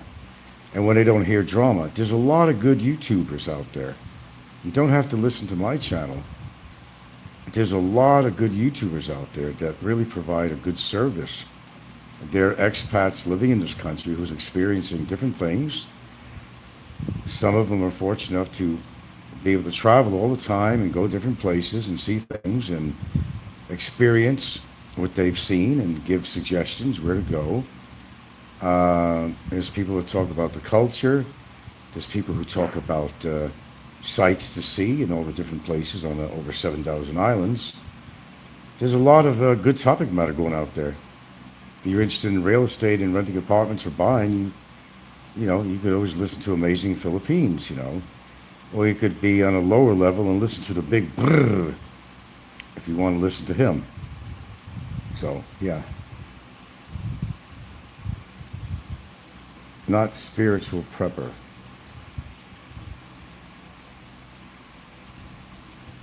Different prepper. Oh. Well, it's interesting to follow, but I think enough is enough on here. That's all we talk about is Barry's trial and what he's trying to do to me and through via his girlfriend. I mean, how many times can we talk about it? And quite frankly, it's really none of anybody's business. But I'll take blame. I'll take bad on that I talk about it and have talked about it. Maybe at some point I found it fun to talk about, but it's getting boring to me. And quite frankly, again, and I don't mean any disrespect to my viewers, but it's really none of anybody's business unless something catastrophic happens, like he does get prison. I'll definitely be on it to tell you that. Okay, a verdict or something on his case, such as that. Sure. I think since we've been talking about this case shit for a long time, I think it would only be fair to not announce things, for example, the outcome.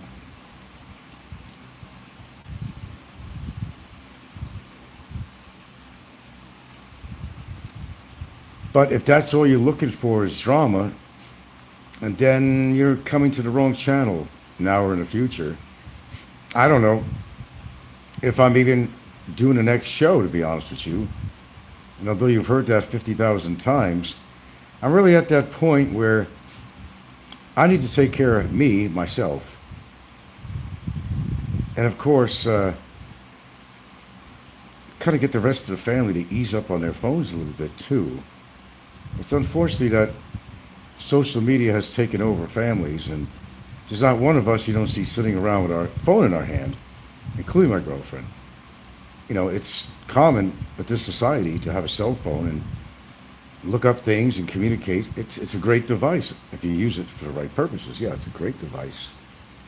I found it fantastic, actually. I can look up anything in a moment's notice. I mean, I think it's a miracle still. Although we've had cell phones and Google, all that stuff for a long time, I still find it fascinating. I got this tool in my hand here, this cell phone, communicate all over the world with it, seek out just about any information you want in a very short period of time, punch some words in a box and come out with all kinds of information. I still think it's actually amazing. I still do. And I still will. I grew up in a time we had dial phones, That was a long time ago, dial phones. Remember them? We had record players, used vinyl records, Yeah, black and white TV. Things have changed. Miss Hemminger's back. Popeye is not streaming now. He is at the bingo parlor. It's probably bedtime for him. Warren Van Beek says, hey, what you guys talking about? Nothing you'd be interested in. Party line on Rotary. Oh, yeah. I actually do remember there was a kind of a party line. It was a cheap way, if I remember right, it was a cheap way of having phone service. There would be like a party line, but I forgot how that worked. That was a long time. Your cell phone was the pay phone. Cell phone is a pay phone, actually. You got to pay for service of some sort. Yeah.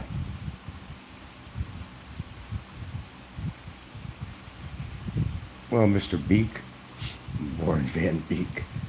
Yes, but we're just particularly talking about a particular topic today that you would have no understanding of, which has been going on for a long time.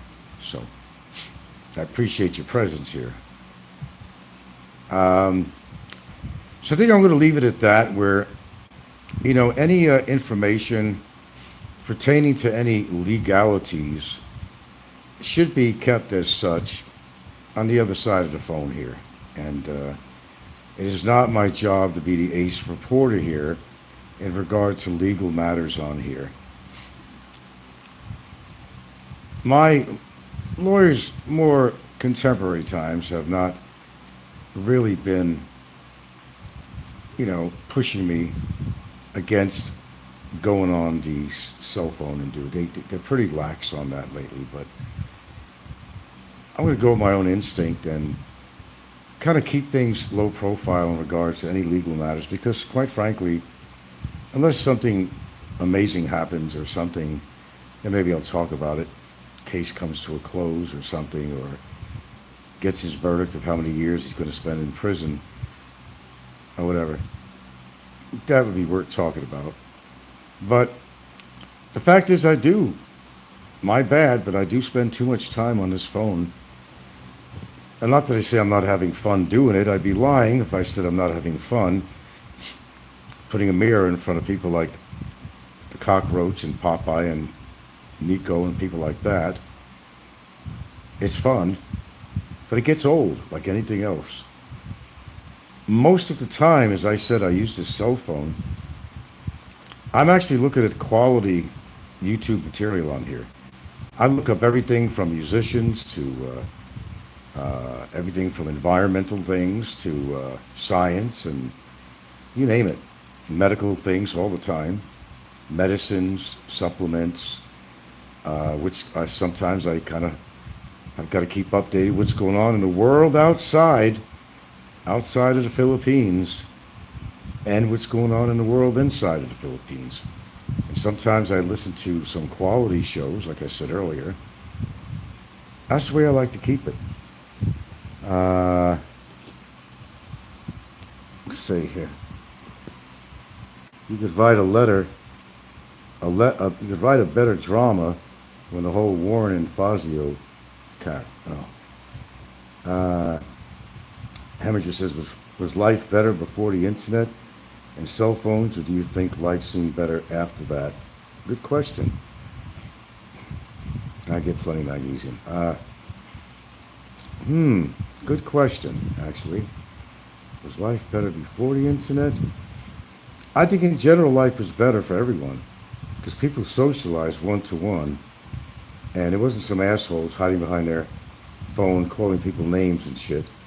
If you had a beef with somebody, you approach them and get it over with. But now we got all these cowards out there hiding behind their screen and location and so forth and their anonymity and all that stuff and, keyboard warriors and shit. So I would say that it was better before we've had internet and cell phones, I think.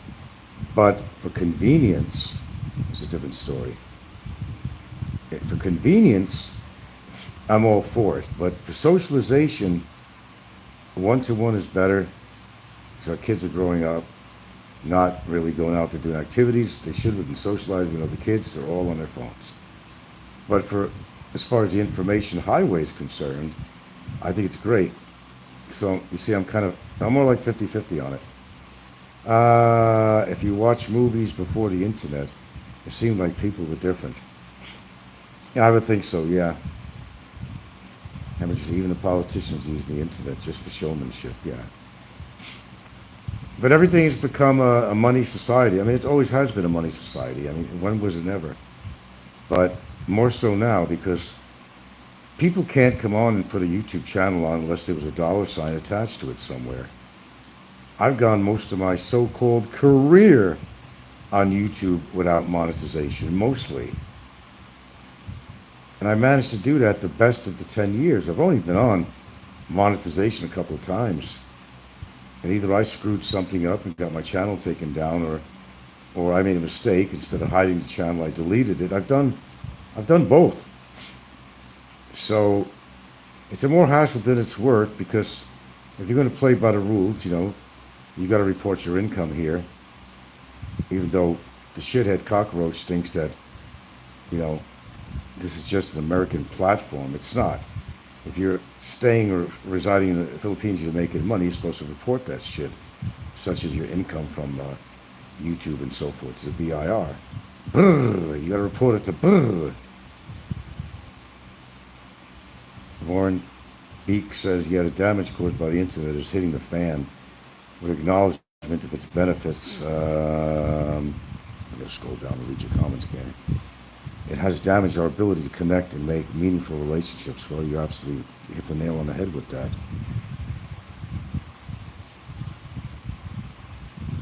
Did I use protection with Filipinos when you first? That's a little private and personal. but generally I don't. No, I don't. Actually, I could answer that. No, I did not, and that's something I should have done. I should have done.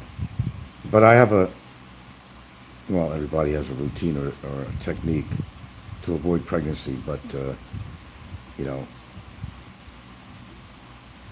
generally you should wear protection as much as the girl should take the pill, and it's available out here. It's available. They just don't do it if they want to have children.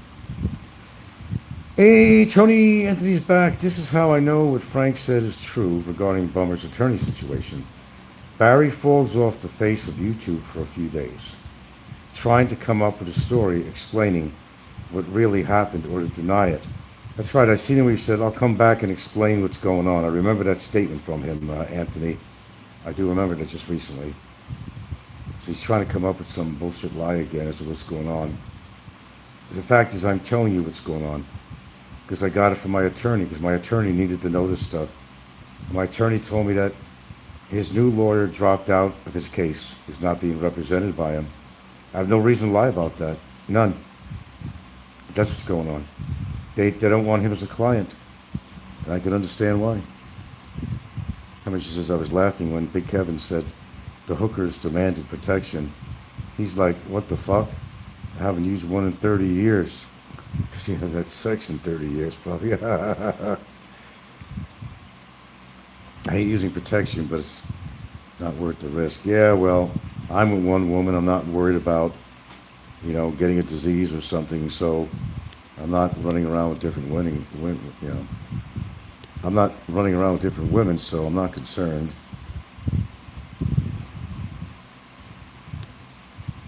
It's not a concern. Oops, what did I do here? Get this off the screen.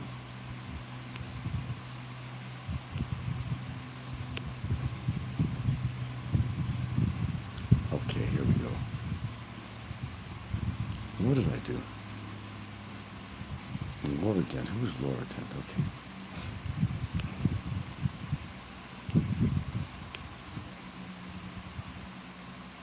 Okay. All right, let me get back here. You really think Big Kevin has seen any action out there? My opinion is no. No, I just don't see it. I really just don't see that happening. I don't see that happening. I think he's, the older you get, the harder it is to use protection. There are a lot of reasons for that, too. Do you think Viagra should be used with older? Well, I've tried that shit 3 times recreational. We get ready. We go there and... Oh, okay. Listen, man, I got to get off abruptly here because we have something important to do in town. I would have kept this going, but you should have reminded me earlier. Okay, I got to put my shoes on. Yeah, we have an important meeting in town that we have to go to. So, with that being said, man, I really appreciate you coming by. Maybe later on we'll continue this, but remember what I said. I got to go, and I think you should avoid Viagra.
Kana bitong ganahan kay kagnangka niya first time nimo.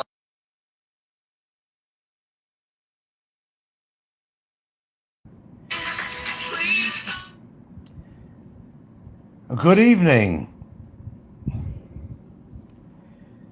My God, you know, when I'm making an assessment of what's been going on YouTube, it's fucking crazy. And I've never met or been introduced to so many crazy people in my fucking life. Everybody is out for each other on here, and you wonder why? Why can't people be happy? Why can't people be happy? Happy as a bumblebee.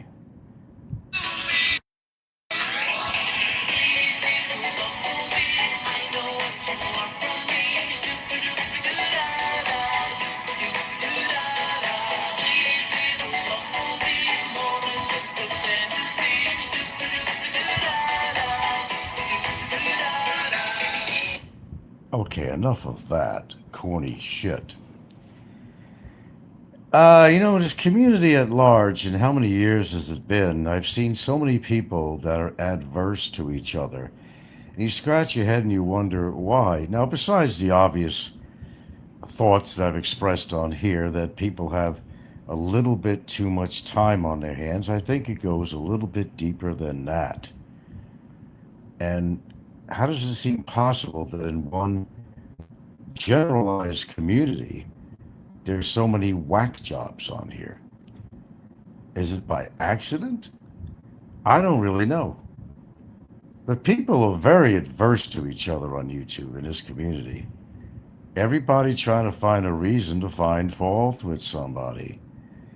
Well, there are situations as such when one needs to take appropriate action on things that have happened, that have gone beyond, let's say, the ordinaire. And we definitely do have situations that we encompass on this genre in the Philippines and otherwise that normally needs a little bit of attending to. Sometimes it turns out to be quite a bit to attend to. It becomes tedious, becomes expensive, it becomes irritating. But what drives people to do the things they do on YouTube? I don't know. The cell phone itself is a weapon. That's exactly what it is. It's a weapon. But once you take that weapon out of somebody's hands, there's no need for concern anymore. Take the weapon away. That's what I plan to do. Anyway, hello to everyone tonight. I'm just kind of winding down for the evening. That's what I'm doing here. Watched a fairly good movie.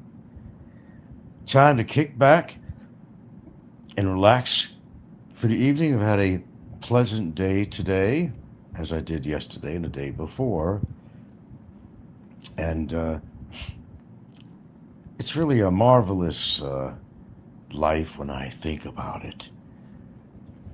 Now, take away all the bullshit and all the derogatory crap and wipe all that clean, and life's even better. But you got to deal with things in your life. You get sick, you deal with it. You got a punk out there, deal with that punk. That's just the way it is. Deal with things. Deal with it in the most productive way that you can do to get the results that you want. Now, we're not being specific in the Pacific here. We're not being specific. I'm just talking in a general way. I see more distrust, fighting, name calling, and all this bullshit that's been going on YouTube ever since I've ever been on this thing. People are not happy with each other, but yet they need each other so much on here. They want to hear the drama. Somehow it enhances their life. How? I don't know, but I guess it has to do with loneliness, a topic that I've discussed many times on here before. People need something to do. They need other people to communicate with, whether it's the appropriate people to communicate with or not, even negative attention is still attention. Isn't that how it works? Yeah, kind of like that. Some people just need more attention than others, where somehow, for some reason in their life, they have not been getting the attention that they want and need. And they're willing to do some really stupid things. And when you do stupid things, you get stupid results. Everybody fighting with each other on here, finding fault with somebody. Atypical on here. People just don't approach each other anymore. And we've talked about this, how the cell phone is their tool. It not is only a tool that can work for you, but people could also use that as, guess what? A weapon. And when they use it as a weapon, it generally gets them into trouble. As we've seen on here, we've had experience with a few people.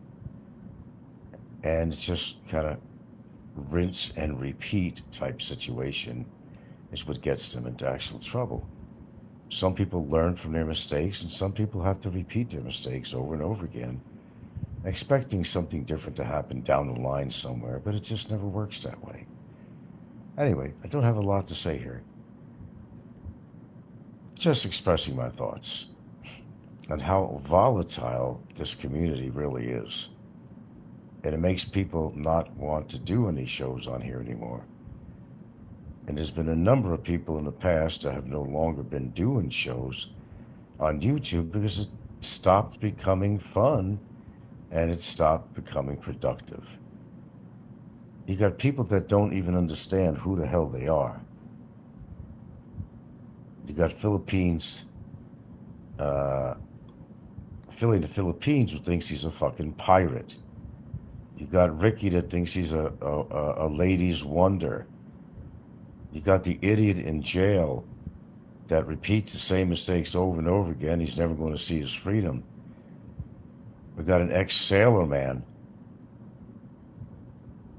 who's basing the so-called laurels of his old career 45 years ago into modern contemporary times, which don't apply, who hasn't been to the Philippines in about that long, who claims to be an expert on the Philippines. I've been associated with the Philippines for well over 9 years, if you want to add in the trips I've made. So let's just say I've had a relationship with the Philippines for actually about 11 years, somewhere around there, or close to it. And I still don't claim to be an expert. And that's always my disclaimer. I'm not an expert on the Philippines, although I do reside in this country. No, it don't make me a citizen here, just a tourist. But I've been in this country long enough to get a good idea of where I'm living, what the culture is like on a basic level or more, what experiences I have had I've only learned from. And it's the kind of place that you got to spend some time with to really understand where you are. Anyway, I didn't have much to say. I was just thinking about how fucking crazy this community is and why people want to become part of it. Perhaps it's something you should think about. If it's well worth to have a YouTube channel on here. You got to ask yourself, what am I getting out of this except maybe curving your enthusiasm and curving your loneliness is what it really is. So there are other ways of getting rid of your loneliness, but it's like one-to-one with people rather than on a electronic device that you hold in your hand, which you're never going to make any real friends from. And there's always going to be somebody that criticizes you for one reason or another. Or maybe, just maybe, for no reason at all. This is what our society has come down to. It is a violent, misguided society. People at each other's throats, day in and day out, all the time. Some of them don't even know the reason why they are in opposition with other YouTubers. It's just something to do, I guess, to pass the time.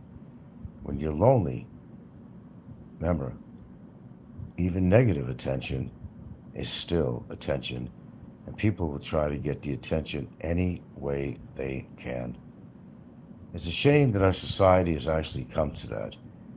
YouTube has been full of so many losers, and they keep on coming and coming and coming, and the denominator is money. Of course, it's always the denominator. Nobody really gets rich on YouTube. It's a very few that actually get rich. Some have scamming operations. Come on there, they want to collect everything.